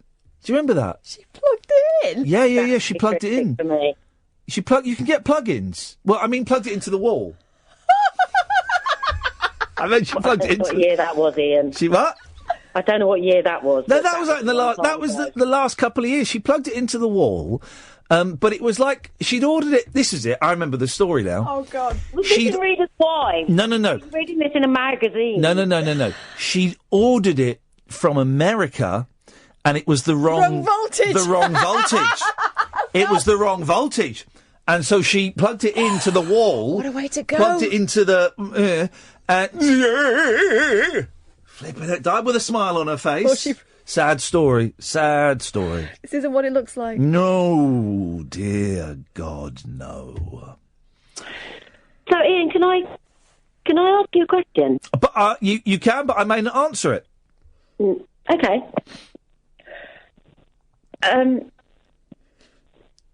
It's... Earlier on, when I was listening to you talk to somebody else, you were saying about the show, you're not sure where it's going, and that sort of thing. Yeah. And the thing is, I think I was listening early on when you sort of said, I'm going to throw away Twitter and the newspapers and let's just go by the seat of our pants. Yeah. And see what happens. Yeah. And the thing is, I think that's a really good way to go. And I have a job where I have to fly by the seat of my pants. I've told you on occasions I work in a dementia home. Oh, yeah. So I can't go in and say, right, today we're doing this, because we never end up doing that. Yeah. We do 100 different things, and that's great. But I suffer with that same thing that, maybe it should be more planned and it should be more organised and it, it's all be falling into place. Do you know what I mean? And the thing is, your show is different because, I don't know how it is. I can tune into other shows and they can say so many times in a day they're talking about Brexit, or immigrants, or you can pretty much dictate, or not dictate. You can know when you tune into There are standards. It must be difficult for you, Ian, and I promise you, you are an inspiration to me, because I have depression, and I have a voice in my head that sometimes just goes, you don't need to go in, don't go in. It's so nice here. Don't go in. Yeah. And go back to bed. Yeah. And then when I listen to you and it's 10 o'clock at night and I know you've gone for a whole day listening to those voices and you've still come in, sometimes, do you know what? I do think about you and I think, I'm going to get up. I'm going to do it. No, don't. Don't use you as an inspiration. Yeah, don't. No, don't. Because that's how religions start, and I'm better than Jesus. Oh, God, get lost. I'm not going to get into don't. Religion. But, but don't, no, because I'm... Oh, Tony, no. No, Ian, but I don't think you understand. No. How important that is. No. Actually. No. And I know compliments are difficult to take, and I'm not even giving this as a compliment, because I'll be honest to you, when I need to go to sleep, as I think I said to you before, I switch over to LBC. Because I find your show too interesting. Oh, yeah, no, what they've got on now on 1 o'clock is perfect to send you off to sleep. If anyone wants to go to sleep, listen to LBC. I listen to it. I can't listen to I listen to the two mics. They're not on this week, but I listen to the two mics on the drive home because they make me laugh a lot. I laugh out loud at those two camp old queens arguing. You can't listen to laughing. No. Oh, no. And then when I get home, I put on LBC because it knocks me out. It is brilliant. It's so well, and I was just wondering. I've been a bit rude about someone then. I don't want to be rude about someone, but do you know what I listened to on the way home last night? Yeah. My dad wrote a porno. Oh yeah. Right, and I got to about 10 minutes in the first one. I thought, well, this isn't very. I don't see what the raving. I've done about 5. Oh, my friend Alice is in that. It's so funny. Yeah. Oh, my goodness, I've never laughed so much driving along. I say friend, I don't have her phone number or any I couldn't contact her. It's really funny. I've sat on TV with her. Right. I don't know her. Well, she does a funny thing. Yeah. Well, she's a funny girl. Maybe one day. So Alice Levine, right, who used to do Big Brother's bit on the side or whatever it was. Hello? And I was a regular guest on it, right? And I was working at 3 Counties at the time. Right. I think. Or maybe I just left Absolute or whatever. And she, we got on really well, and I thought she was hilariously funny, wickedly funny. And we would talk during the breaks. And she said, I'd love to, I bet I have got a number. She said, I'd love to have a chat with you one day about radio. I really want to get into radio.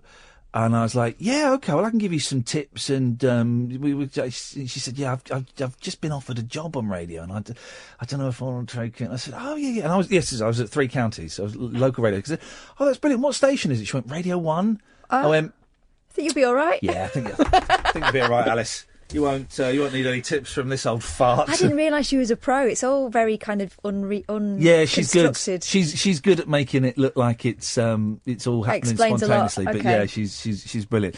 Tony, Ian? Oh, Ian, there's something I'd like to say to you. Is there any way I can say something to you off air? No, that's not how it works. It's not how it works, Tony. If you've fallen madly in love with me, it's completely understandable.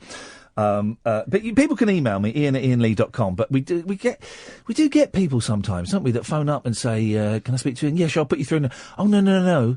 Can you give me a call off air? Didn't we have someone the other day saying that? Yeah, that was odd. Yeah. No.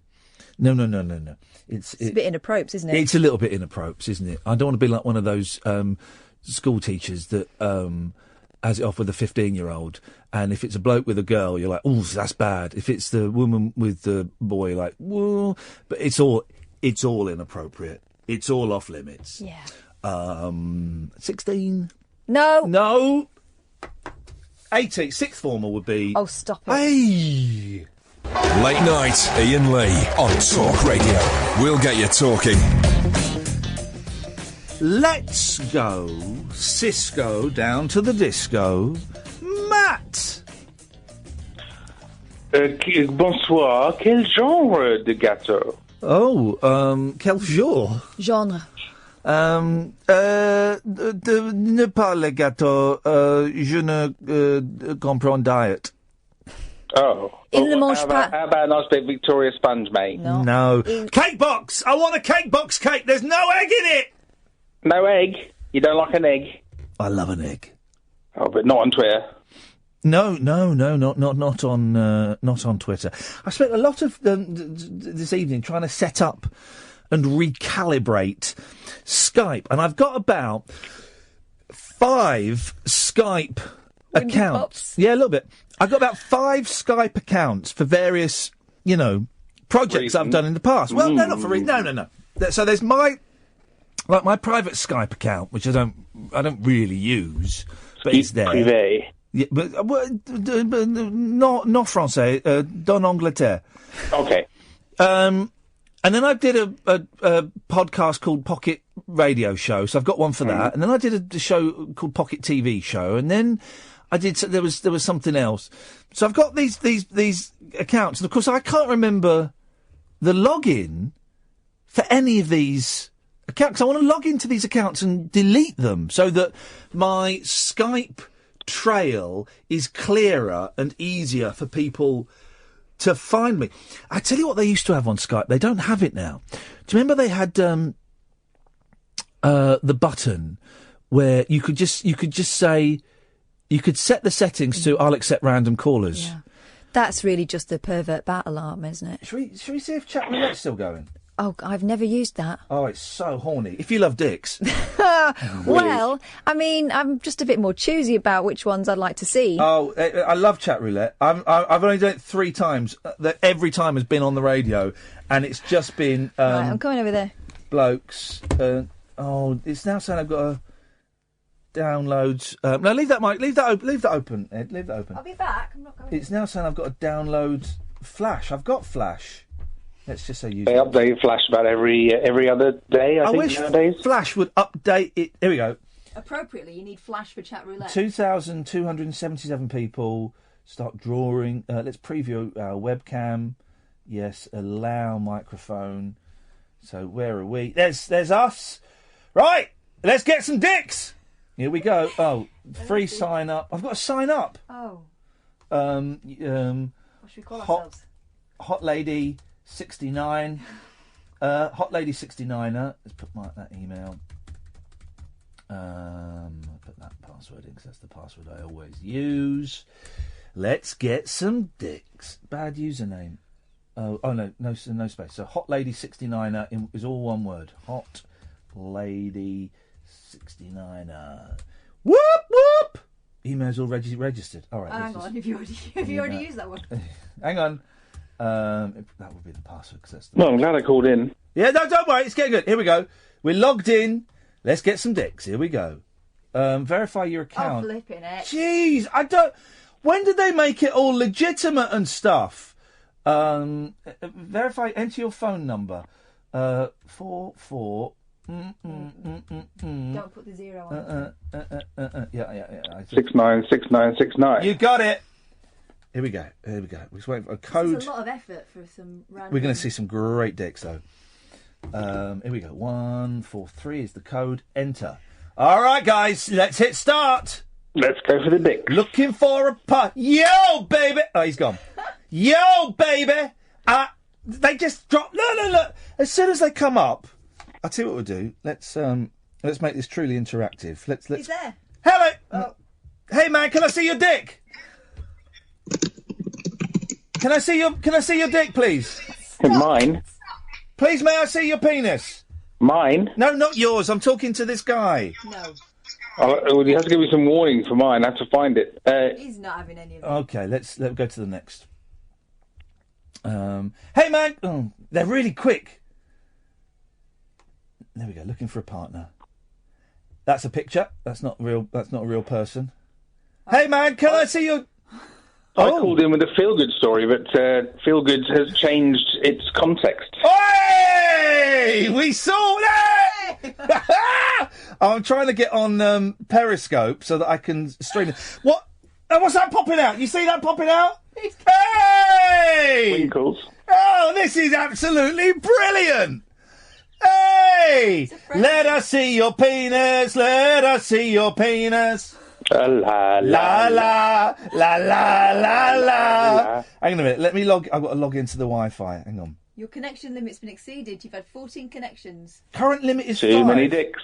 Oh, okay. It'll take a minute. Okay, fine. What have you called in for, caller? While I just get onto the Wi-Fi. Well, I missed the beginning of the show, so you may have already covered this. In which case, I will go away. But did you see the story about the Tommy Tippy Cup company earlier today? No, of course. I've had children. Of course, I know all about Tommy Tippy. What the hell's happened? So there's a father who's got a severely autistic son who's about 14 years old. Okay, go on. Yeah, he would only drink liquids through a particular type of Tommy Tippy cup, which they discontinued. And he was really worried that his son was going to be harmed by the fact that he wouldn't drink from... I'm really sorry. I've got to stop you. Oh, God, here we go. No, because I'm just... More Willies on Skype. If you're watching on Periscope, it really is adult. You stop. You missed the connections. Oh. You missed a full-on... He was stroking his dog. It wasn't his dog. With his willy? It was his willy. Was it a cocker spaniel? Stroking his dog with his willy, or stroking the willy with the dog, or just... Hang on a minute, we go. Let's go. Oh, we'll wait. Wait a minute, because I want to hear this is a heartwarming story, Matt. And I thought it was, but it's been slightly tainted by the. It's been tainted. Here we go. Looking for a partner. We've got to wait. Why? Hang on. Let me go. Here we go. Looking for a partner. If you want to see Willies, just go on Grindr. I completed that. I finished that off. You got all the way from level 1 to level 100. I got to. You stop at 69. That's my favourite game. Very good. Hang on, we go. We're going to go live. Hooray! Oh. No, that's Hugh Grant. Hugh Grant is not using chat roulette. Hello, sir. Can we see your penis? May we see your penis? Let us see. No, he's gone. Looking for a partner. That's okay. Looking for a partner. Oh, helmets. Oh, you missed. Hey! Oh dear. Anyway, right. I'm so glad you call us back. What a lonely boy. Anyway, sorry, Matt. Tell us this heartwarming story. Well, I don't know if I want to anymore. It seems to have been slightly perverted, but it's you. If you've made it. No, I did read a bit about this. This has been going on for the last couple of weeks, wasn't it? They were looking for a specific couple, and they were becoming increasingly desperate that they couldn't find the anyone who was selling these old cups, the only cups they would drink out of. Yeah. Tommy Tippy, the company, has apparently spent the last couple of weeks scouring the world of all its factories to find anyone who'd kept the original moulds. They found a factory that kept them, and they've made a limited run of 500 of these cups, which they're going to provide exclusively to this family. Hey! So that kid will always have these cups to drink from for the rest of his life. Well, good for them. Tommy Tippy, they're good for them. That is, I just thought that was an amazing thing to do. I thought for corporate nice stories, that was a proper job. No, it's a good one, and I became aware of that maybe about a week or 2 weeks ago, because there was, I don't know what it was, someone was arguing on Twitter, there's a surprise, and I think me and somebody else went, oh, Twitter's rubbish, and someone said, well, actually, half of the Twitter sphere is looking for a cup for an autistic boy, so it's not all bad. So that's how I became aware of it. You're right, man, that is a lovely story, and I do feel... Yeah, and it's actually one of the positive things to come out of Twitter, because it was directly through Twitter that it came about, apparently, so it was a nice thing. The other thing I was going to talk about, but you can stop me if it's boring, is because I'm a couple of weeks or about 10 days behind on the podcast, is the topic of loneliness. But this may have been overdone by now, and I don't want to bore the crap out of people. No. That's my job to bore the crap out of people, Matt, and let's say I've been doing a cracking job of it this evening. No, go on. What do you want to say, man? Well, it's just something that occurs to me listening to the podcast I'm making certain assumptions about people's private lives, your own included. My loneliness kind of really hit a peak after the end of my marriage, when having been so used to being in a long-term relationship and having someone there, not just my kids but my wife. Even though the relationship had kind of broken down, you kind of get used to having someone there. Yeah. And I think a lot of people feel the sudden onset of loneliness when all of a sudden, even though it's a good thing, positive thing, ultimately, mentally, spiritually, that they're not there anymore. That the absence of that individual, whether or not they were good or bad for you, becomes a physical loss. Yeah. There's a lack of somebody being there, even though you didn't necessarily want them to be there all the time. And I think that's a big part of it. I think that people need to move on, and this is from my personal story. I've kind of had a long year of just being so kind of desperately lonely because there wasn't that person there, but gradually coming to terms with the fact and understanding the fact that actually it's good for me that she's not there anymore. Yeah. And I can talk to other people about that, opening up gradually over time with the help of counselling and stuff. I don't really know where I'm going with this, but I don't think loneliness has to be a permanent thing. I think you can come to terms with it, come to terms with your situation and adapt. And the idea you had, and I don't know if it's gone anywhere since you mentioned it in the show that I've listened to on the podcast about having the kind of the get-together, the group session.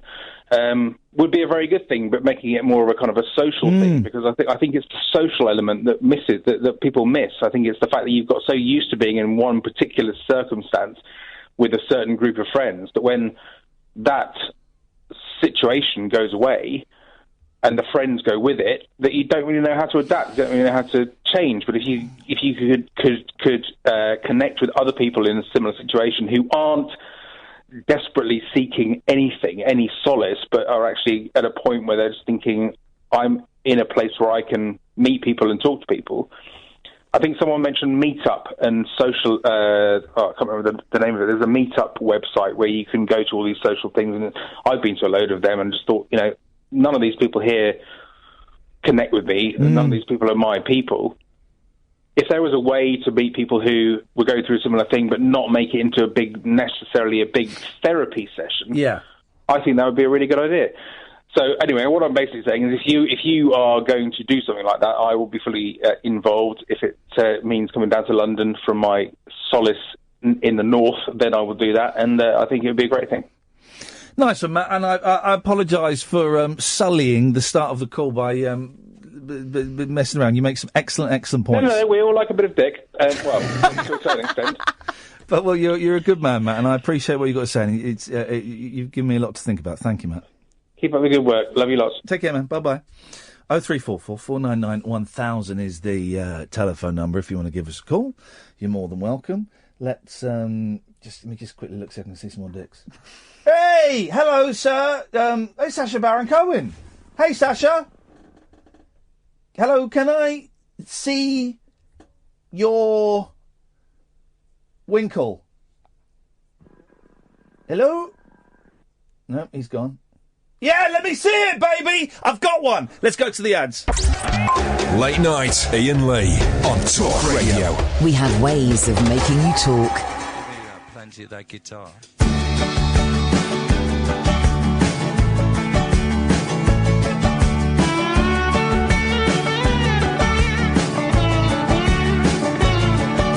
I've been traveling on a boat, in a plane, in a car, on a bike, with a bus and a train.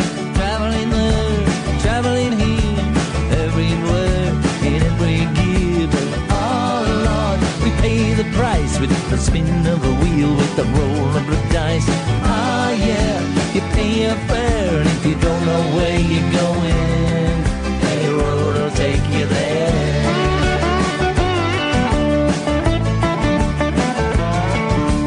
I've been traveling through the dirt and the grime, from the past to the future, through the space and the time. Traveling deep beneath the waves, in watery grottos and mountainous caves. But Lord, we got to fight with the thoughts in the head, with the dark and the light. No use to stop and stare if you don't know where you're going. Any road will take you there.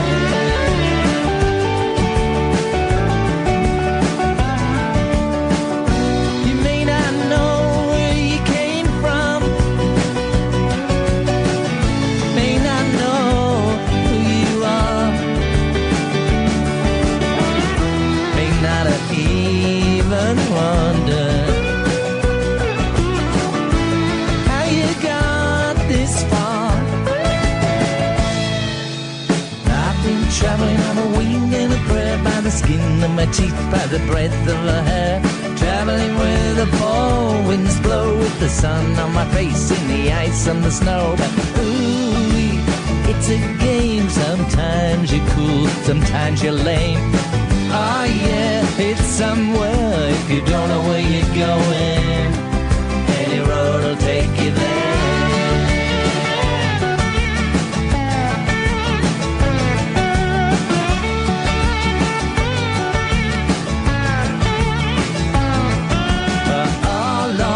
We pay the price with the spin of the wheel, with the roll of the dice.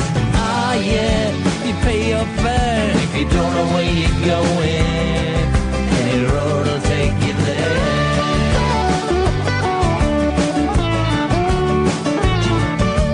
I keep traveling around the bend. There was no beginning, there is no end.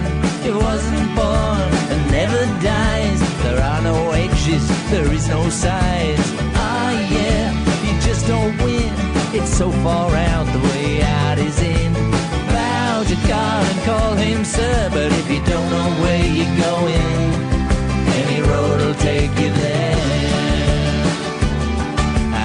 don't know where you're going, any road will take you there. If you don't know where you're going, Jeff Lynne.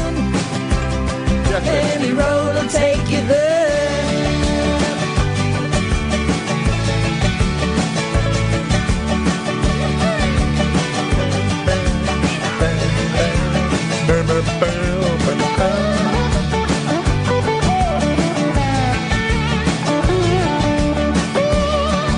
It's good, that album, Brainwash. Good album.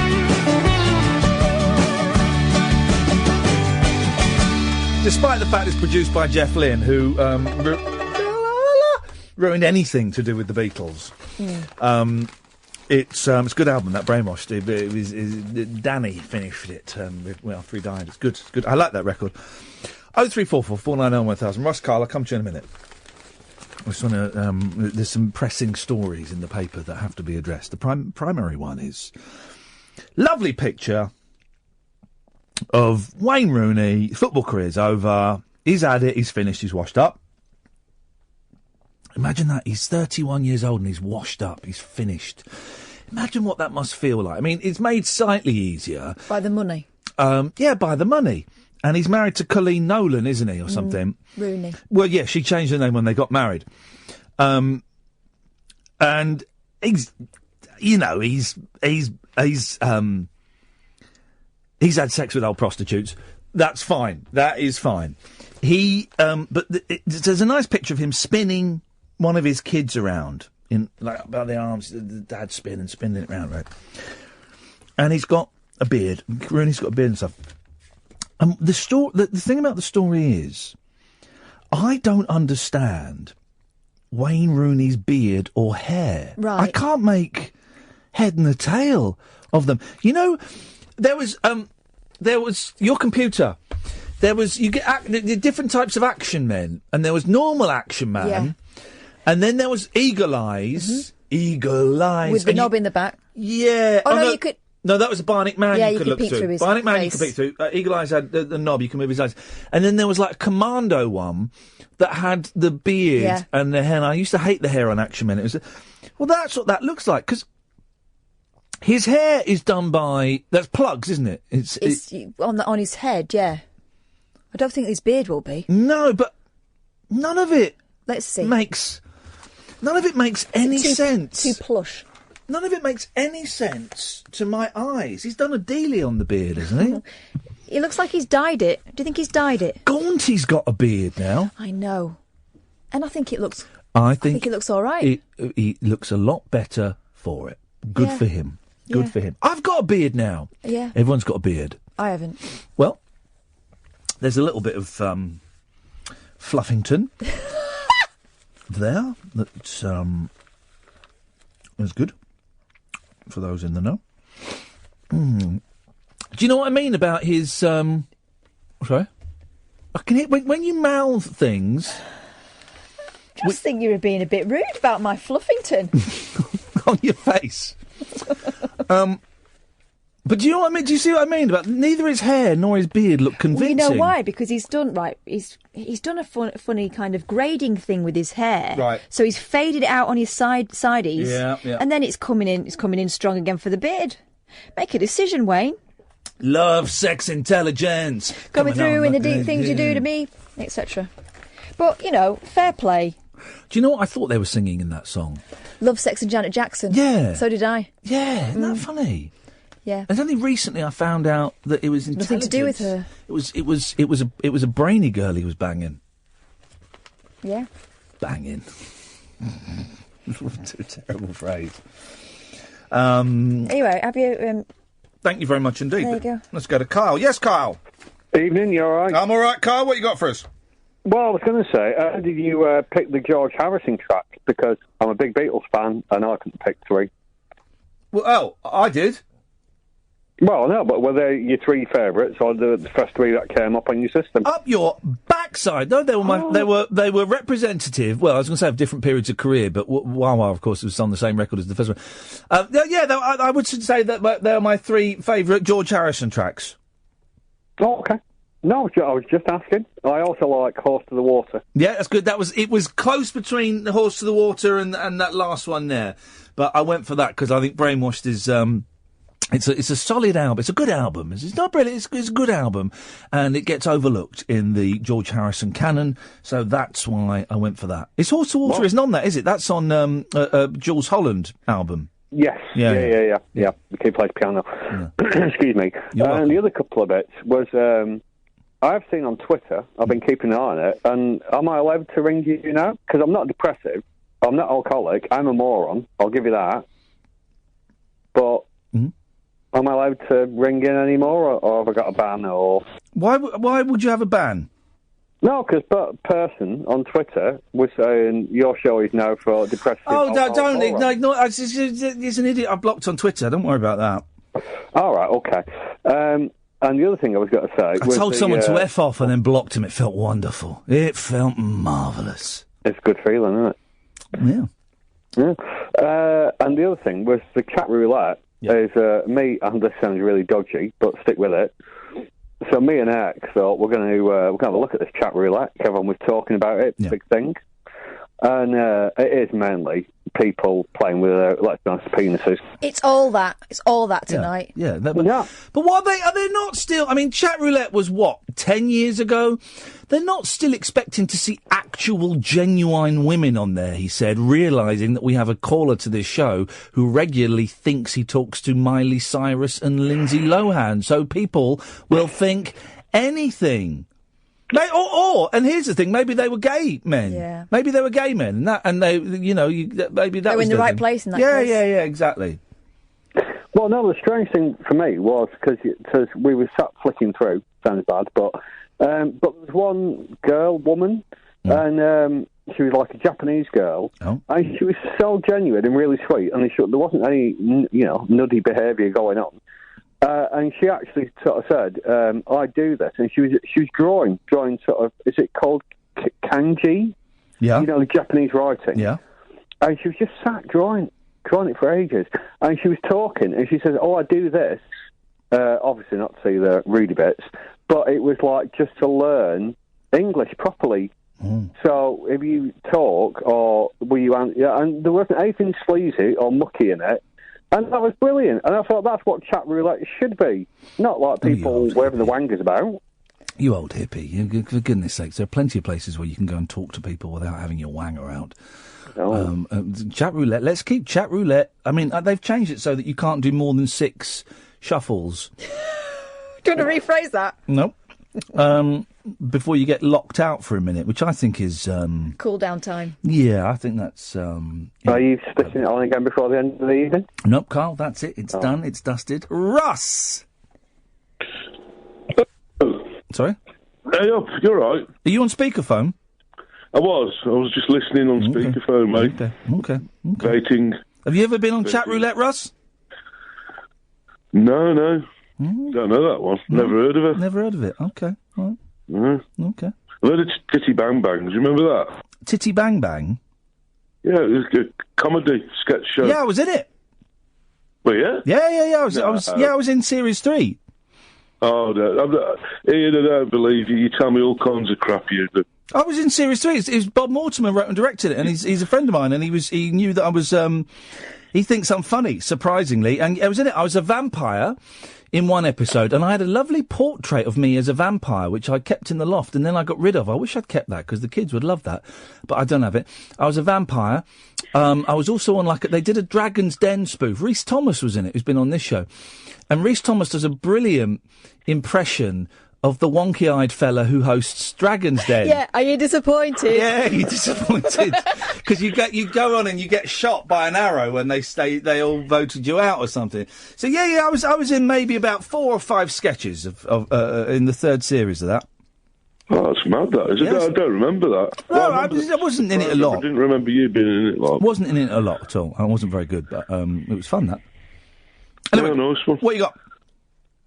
Oh, I've got bits and bobs, to be fair, Ian. I rang up with one little story to tell you about bringing a whole new meaning to the phrase mobile phallus.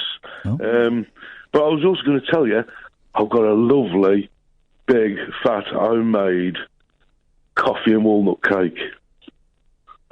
Well, here's the thing. I don't like things that taste of coffee unless there's one exception. It's a cup of coffee. I don't honestly. I never have coffee cake, coffee ice cream. You get biscuits that taste of coffee. I just think, it's disgusting. I want coffee. I want coffee. And I'm going off coffee. Proper homemade, bona fide coffee cake. None of this. I'm going supermarket crap. I'm going off coffee as well because now I'm not drinking lattes, right? Because they're a lot of calories. So I'm just having the Americano with a shot of milk. But that's like a really strong, bitter coffee, and I don't really like it. But I'm doing it because I need a bit of a caffeine fix, just to give me a little bit of energy. I'm going off coffee. I think coffee's on its way out. And also, I've got a bag of nuts here, but I don't like food with nuts. I don't like food with nuts in unless what? Ooh, nuts. Yeah. I don't like nuts unless it's just nuts. Right. You know, I don't like a hazelnut whirl. I don't like topics. Right. Or no, I don't like picnic. topics. No, I don't like those things. I mean, best. Peanut M&Ms? No, no, disgusting. M&Ms, suck 'em. He's obsessed. Ross is obsessed. You do well on chat roulette, mate. Honestly, I think it's set up for you. Suck 'em until the chocolate inside the shells. Wasn't that Jack? Wasn't that Jack Lord's catchphrase on Hawaii 5-0? Suck 'em, Dano. Didn't that what he used to say at the end of the episode? He'd get the criminals, he'd handcuff them, and he'd go, suck 'em, Dano. No, he didn't. Jack Lord from Hawaii 5-0. No, book 'em. Book 'em, Dano, book 'em. That was it. Or something like that. Yeah, no, suck 'em, that wouldn't make sense, would it? That would imply Dano was going to pleasure them. They were hardened criminals. Yay. Do you want to know about the mobile phallus? Well, kind of, I guess. I guess. It tickled me anyway. Oh. Literally. A mate of mine, good old Carlos, I've always played like real bad pranks on him over the years. Yeah. And it was obviously premeditated prank because I took the item with me. We'd gone night fishing and, you know the towing eye on the front of a vehicle? Yes, I do. Yes. The thing that sticks up. Well, basically, it sticks out through the bumper. Oh, yeah. I got this rampant rabbit. Oh, God. Which is obviously big, too big for the gap. So where did you get that from? Because they're about 50 quid, I've been told. They're a pile of crap, Ian, I'll tell you now, mate. I can't... Well, mate, I'm not going... Mate, you got to put batteries in it. Anyway, I wedged this thing all the way through his towing eye. Yeah. So he couldn't get it back out. And he was driving around for 2 days without even noticing it with this rampant rabbit wobbling around on his front bumper. Russ, you won't be offended if I cut you off, will you? No. That's the most unconvincing no I've heard for a long time. That was thank you, Russ. I enjoyed that. It's a very very blue show this evening. I don't know what I'm going to podcast. Very raunchy, bit blue. Something for the dads, something for the mums, something for the aunties, nothing for the uncles. But we've still got 42 minutes of the show to go. 0344. Thank you, Russ. 0344 499 1000. This is Late Nights with Iain Lee on Talk Radio. The radio show for people who know the best part of the day is the night. Late Night Iain Lee on Talk Radio. We have ways of making you talk. I love those. I'm not supposed to talk the adverts, but how gutting must it be to be one of the people that... Or maybe not. Maybe it's a truly joyous experience. Well, you have checked the numbers, and you've won £1 million. That's fantastic. Because I'm sure some people would get great pleasure out of being the person that delivers that news. But imagine you've got to do it every day. Well, please, just the figures in and. Because they won't be allowed to play the lottery, will they? Just going to type those numbers in for you. Hang on. Yeah. Oh, another one. Oh. Yeah, I'm really pleased to say that you've won £15.2 million. Yeah, that's right. Yeah. 15.2 million. Yep. No, not a joke. I would hate that. I would hate giving people such good news on a regular basis. Okay. How would you feel? I would feel the same if I was a travel agent. Travel agents, you do still get a lot of travel agents in the high street. What's that all about? I just somewhere to put the brochures. Hey, watching a pop video, right? Watching a lot of pop videos recently because of the pumping off. Because I'm in the gym, and there's a song. I don't know who they are. Tell me, because I listen to Heat sometimes. What are you waiting for? What are you waiting for? What? Ed will know because Ed's a little bit creepy. Go like again. That. What are you waiting for? What, you should just Shazam me, because I'm singing it exactly as the record. What are you waiting for? It's not Little Mix, I don't think, but it's four girls. Are you sure? It might be It's Little not Mix. Fifth Dimension, or whatever they're called. Fifth Dimension. No, that's a new one. No, it's not. Yes, it is. I don't know. But so they, or 5 degrees. They don't on the video in Pure Gym. They don't. 0344 499 1000 if you know it. Ed, Google doesn't exist in this universe. I've decided. That's my new thing. Google doesn't exist in the show. I've decided. See if it works. Like the Apprentice. Google doesn't exist in The Apprentice. No, ridiculous. It's called Wangle. I like that when on TV shows they're obviously not allowed to use Google. Yeah. So there was one program. Mr. Tumble. They use something else, don't they? I don't know. Yeah. It's his iPad. Yeah. Is a tumble tap. Yeah, but Google, they use different. They make Noodle up or search something engines. they called it, don't they? There's one called Find a Spider. Anyway, in the gym, they don't put you've been watching. It was this group and this song and available on this record label. They don't do that anymore with pop videos. But. So, why was I talking about that song? What are you waiting for? What are you waiting for? Why was I talking about that? Because it has some girls dancing about. Oh, yeah. And they're on like a beach and on like a holiday resort and stuff. And then there's a really weird bit, right, where she's laying down a blanket on the sun lounger. Right. And there's not a towel? A towel, yeah. And then there's a close-up of the towel, and you see it for about 3 seconds. It's a long time. 1, 2, 3. In a video that's dun. For what are you waiting for? 2, what are you waiting? 3. It's the longest shot in the entire video, right? And embossed, embroidered into the towel, it says First Choice Holidays. Oh, I know. Have you seen it? I've seen in a lot of pop videos First Choice now. Holidays sponsoring pop music. Everyone is sponsoring pop music. Are they? Everyone. There's loads of Beats by Dre featuring a lot of people's videos. Yeah. But they might just get them free because they're friends with Dre. No, don't forget about Dre. It's just happening. Product placement. But First Choice Holidays, an excellent company, embroidered onto a towel that's being laid out, and you see it for 3. Honestly, it's the longest shot in the entire video, and I've seen it 3 times now. For the video. Isn't it funny?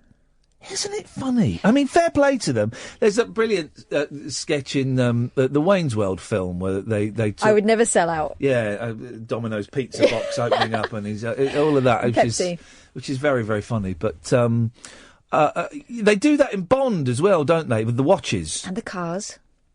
There was in the last Bond film, which was absolutely awful. I thought so tedious and stupid.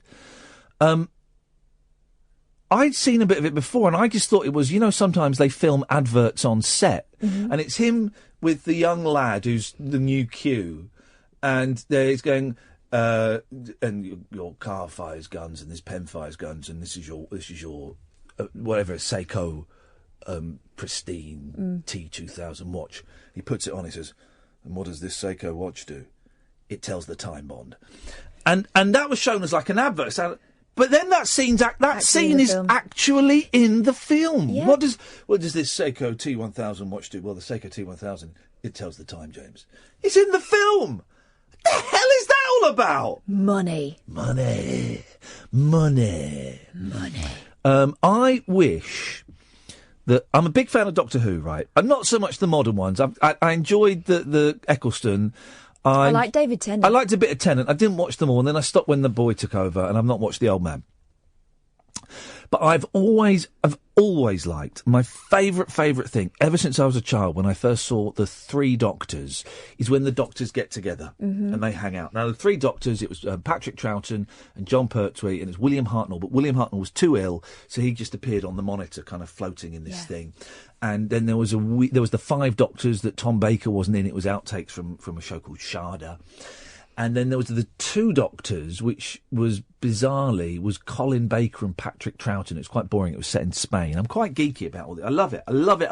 And then the 50th anniversary a couple of years ago, all the Doctors were in it. And it was brilliant. Yeah, weren't they in some sort of corridor? I know they were just like in their going through different doors and that. No, were they? There was one. I even watched the one for Comic Relief a couple of years ago, and it was Tennant and Davison. And it was it was Comic Relief, but I enjoyed that. It makes me excited. Why can't all the Bonds get together in the same way where, like, because they all come from different timelines, where somehow the, I don't know what, Smirch was the enemy of the Man from U.N.C.L.E. No, the enemy from the Man from U.N.C.L.E. was Thrush. It's the enemy of everyone. The enemy of man. Who was Smirch? Smirch was the enemy of Bond, I think, in one.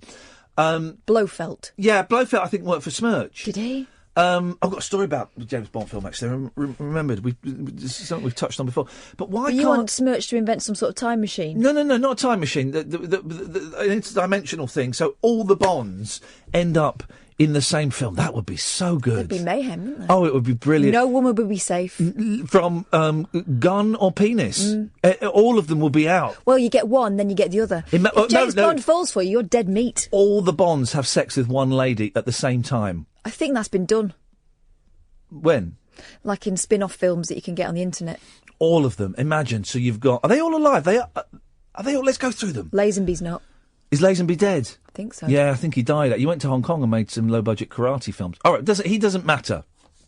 Connery, he's alive. Lazenby, no. The rest are all present. Moore, Dalton, Brosnan, and Craig David.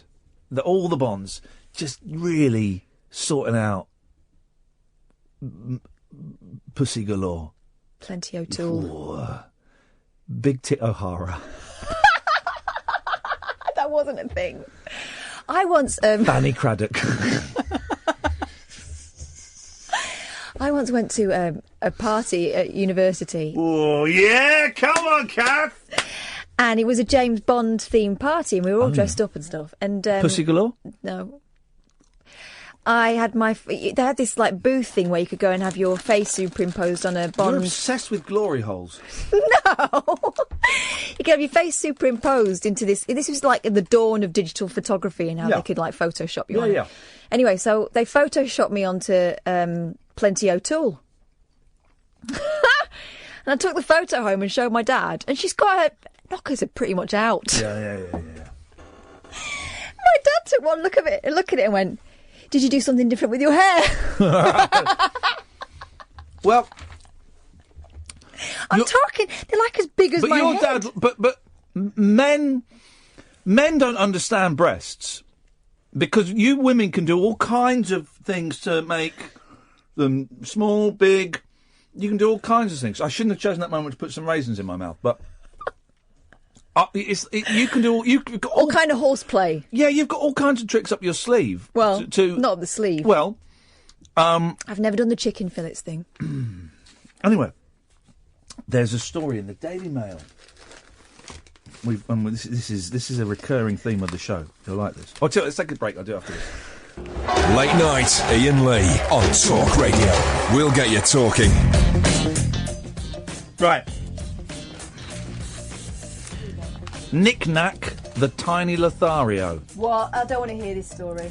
It's one of the best Bond films, and that's true. But The Man with the Golden Gun certainly had a pair of memorable villains. Christopher Lee's Scaramanga.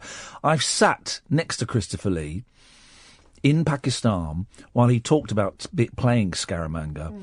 And he said, of course, the island where the movie was shot is now known as James Bond Island. Of course, it should be called Scaramanga Island, as that is the island on which I played the part of Scaramanga. That's how he talks. It was quite tedious, but it was enjoyable. And also, that was the same conversation where one of the runners went by and said, "Oh, excuse me, could you get me a Coca-Cola, please?" And we went, yeah, I'll go and get you a Coke. He came back a few minutes later. He said, "We haven't got any Coke, we haven't got Pepsi." "I beg your pardon? We haven't got Coke, we've got this Pepsi." And this is the weirdest thing. This is Christopher Lee. This was 19 years ago. He picked up this bottle of Pepsi and went, "What is this Pepsi Cola?" In all of his years, and he was in his 70s then, I'm guessing, he'd never seen Pepsi Cola. Had he never been in, like, Deep Pan Pizza, where they don't do Coca-Cola, they only do... Is Pepsi all right? What is this Pepsi Cola? We're all sat there going, Big Chris. Don't give him Panda Pop, it'll blow his mind. Corona. Christopher Lee's Scaramanga and his tiny sidekick Knick-Knack. Now, Roger Moore, the 1974 film's Bond, is a good film, that, Scaramanga. Third nipple. He's got 3 nipples in it. My granddad had a third nipple. Yep. Has revealed that the actor who played Knick-Knack was an unlikely off-screen womaniser. Well... Unlikely? Well, they are. Well... Only 3 foot 11 inches. Yeah, but you only get so much skin. Hervé Villechaize bragged to Moore that during filming he'd slept with, just in this one movie, 35 women. Moore, 89 years old. Oh, what a man. We shouldn't be discussing him. No, I know. I used to have his phone number in my phone. And you know, I interviewed him on LBC. I nicked the phone. Just to have it. Yeah. I used to have Glenn Campbell's phone number as well. Moore, 89, recalled yesterday,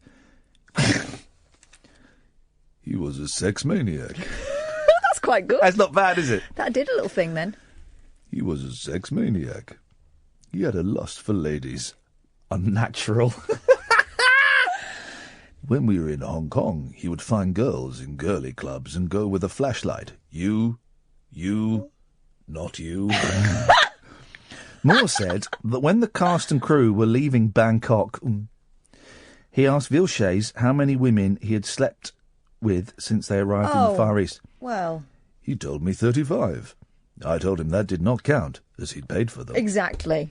Paris-born, it doesn't... What a gentleman. Doesn't count, you paid for him. They don't count. You can't put that on the tally. You can only on the tally the ones you've not paid for. How many's that? 0. Thank you very much indeed, you pervert, you tiny pervert. Paris-born Villechaize, who suffered from dwarfism, shot himself in his garden in 1993, aged 50. That's terrible. Hey! That's the Bond girl who was born a man. Fair play, no. Caroline Cossey. Yep. The new UKIP leader. Oh, yeah, Thingy. He's Aid Edmondson, isn't he?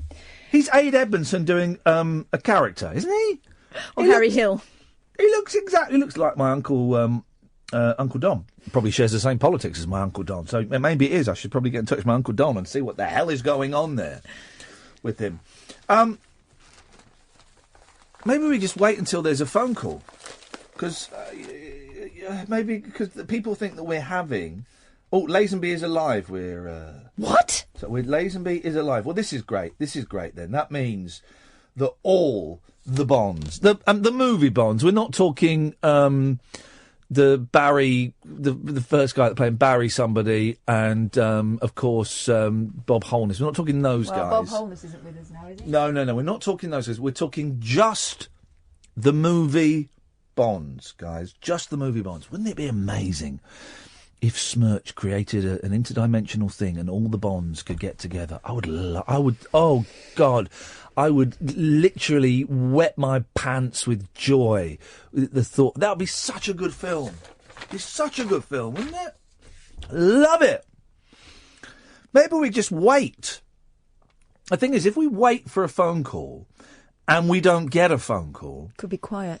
Well, it could be a very, very quiet... It's 20 minutes. We've got 20 minutes left. Should we play a tedious game?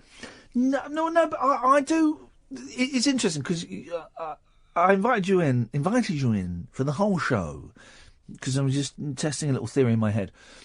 And we've had less phone calls tonight than we've had... Fewer. previously. Yeah. And it does make me wonder.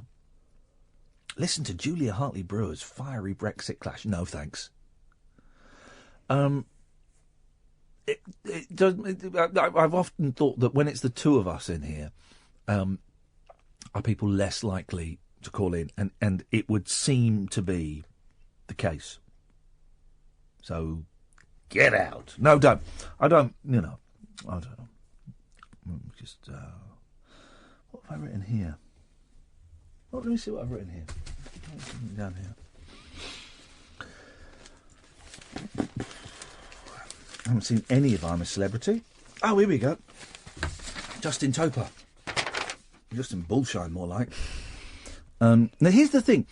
You can't say that... let's mention no names. But the celebrity psychics, you can't say that they're fake or that they're making it all up. You're not allowed to say it because one of them took someone to court for calling them a fraud, and the person had to pay up damages. Really? Yeah. But you're not allowed to say it's real either, because on the beginning of that one. Oh. Yeah. Took them to court. It got quite nasty. But wasn't that because they were specifically saying that they had plants in the audience and all that kind of thing? Because that's disprovable. I don't know. Because with programmes like Most Haunted, for example, they always put a disclaimer on the beginning saying it's for entertainment purposes only. Well, that's because that girl is smart. What's her name? Lizette Onions? What's her name? Lizette Onions? What is her name? Yvette Fielding. That's it. I was close. Onions? Well... They grow in fields, I guess. They grow in a field, of course they do. So you've got to be careful what you say. So the Mirror's new astrologer is Justin Toper. But he's old, isn't he? He looks like a battle-worn Gerard Depardieu, and that's saying something. I've seen him before. He's been around. Oh, he's been around. Are you into your stars, George? Oh, stars?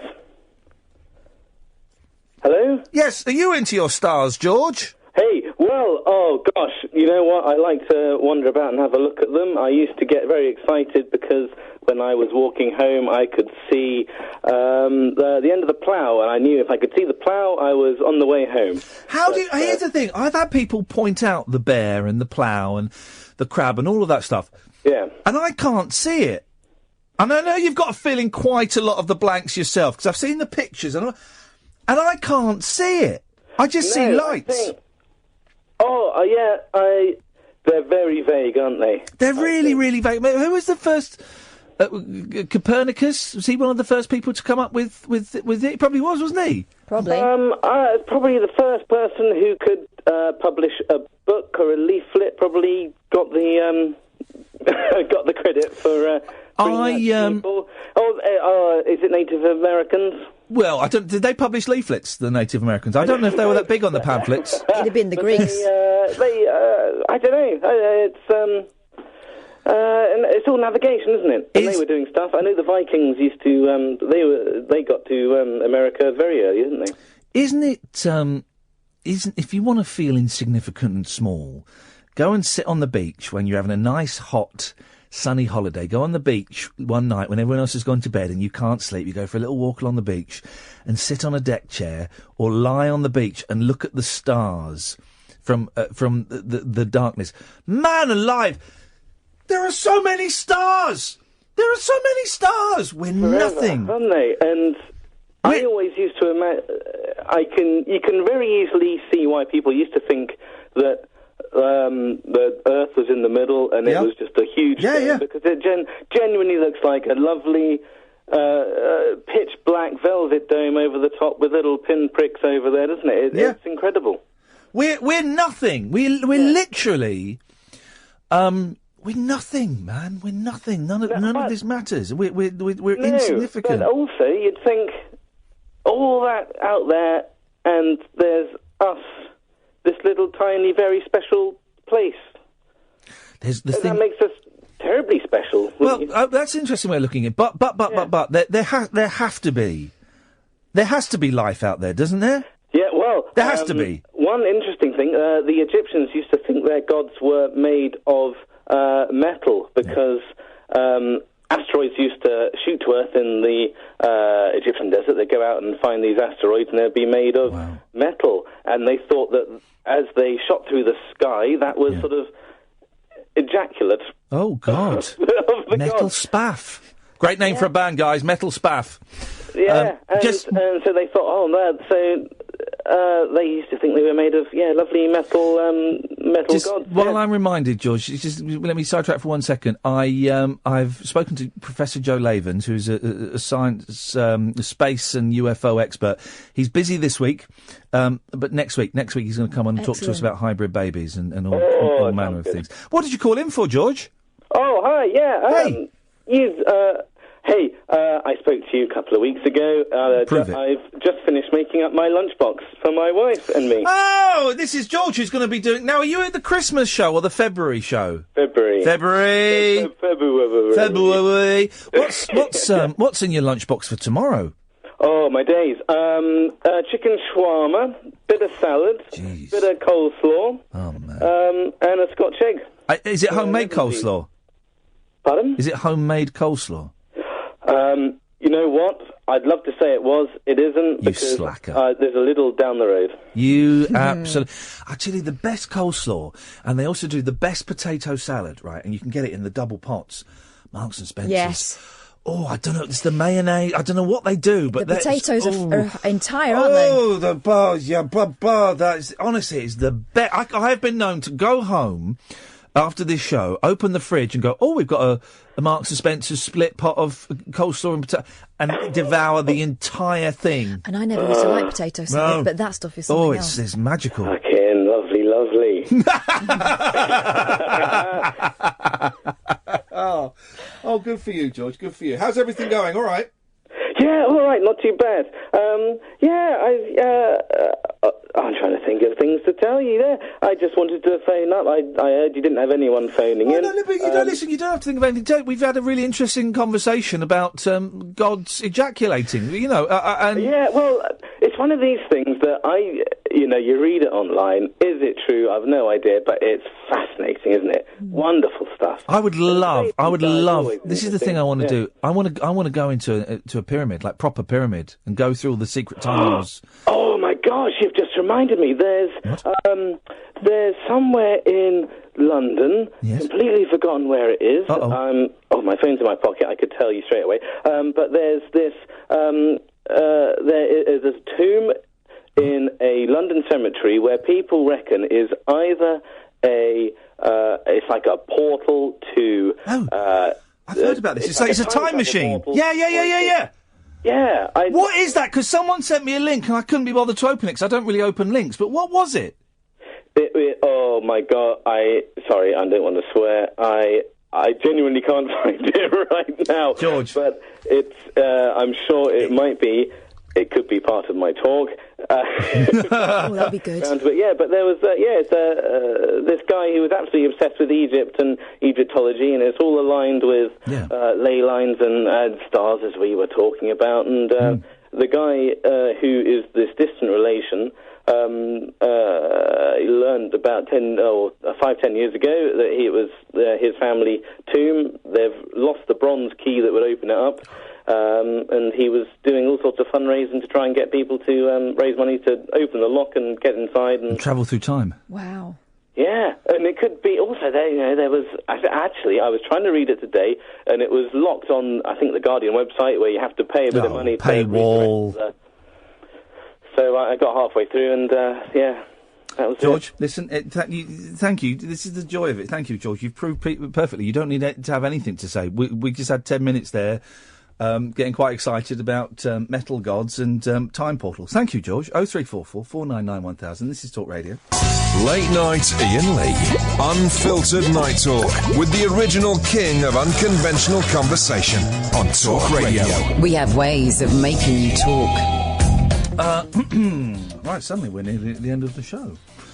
Thursday, I can't remember the guy's last name. Will Carruthers, that's it. Will Carruthers, who was bass player in a band called Spacemen 3. And I don't really know about Spacemen 3.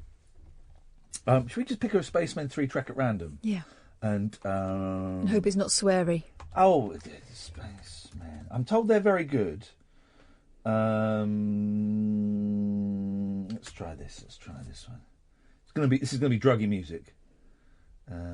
Let's have a little listen. Big city, bright light. Yeah. Cool people, big city.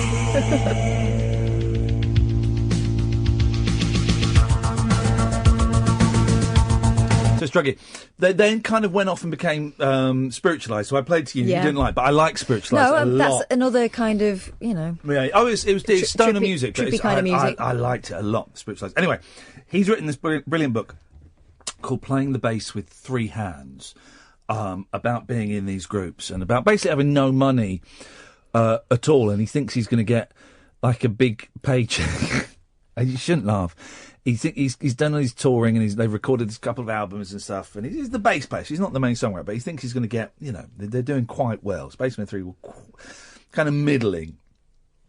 And he gets his royalty check comes through for £0 and 0 pence. Wow. And he's like looking at it going, right, well, okay, well, where's the, guys, this is for no money. And he's like in really bad debt. And, and he goes off and has to work in a building site. Fascinating, absolutely fascinating. The book is brilliant. If you've ever read the Julian Cope books, which I enjoyed a lot, I couldn't read them now; they're too druggy for me. But the Julian Cope books were what was the first Julian Cope book called? Something about the head, I don't know.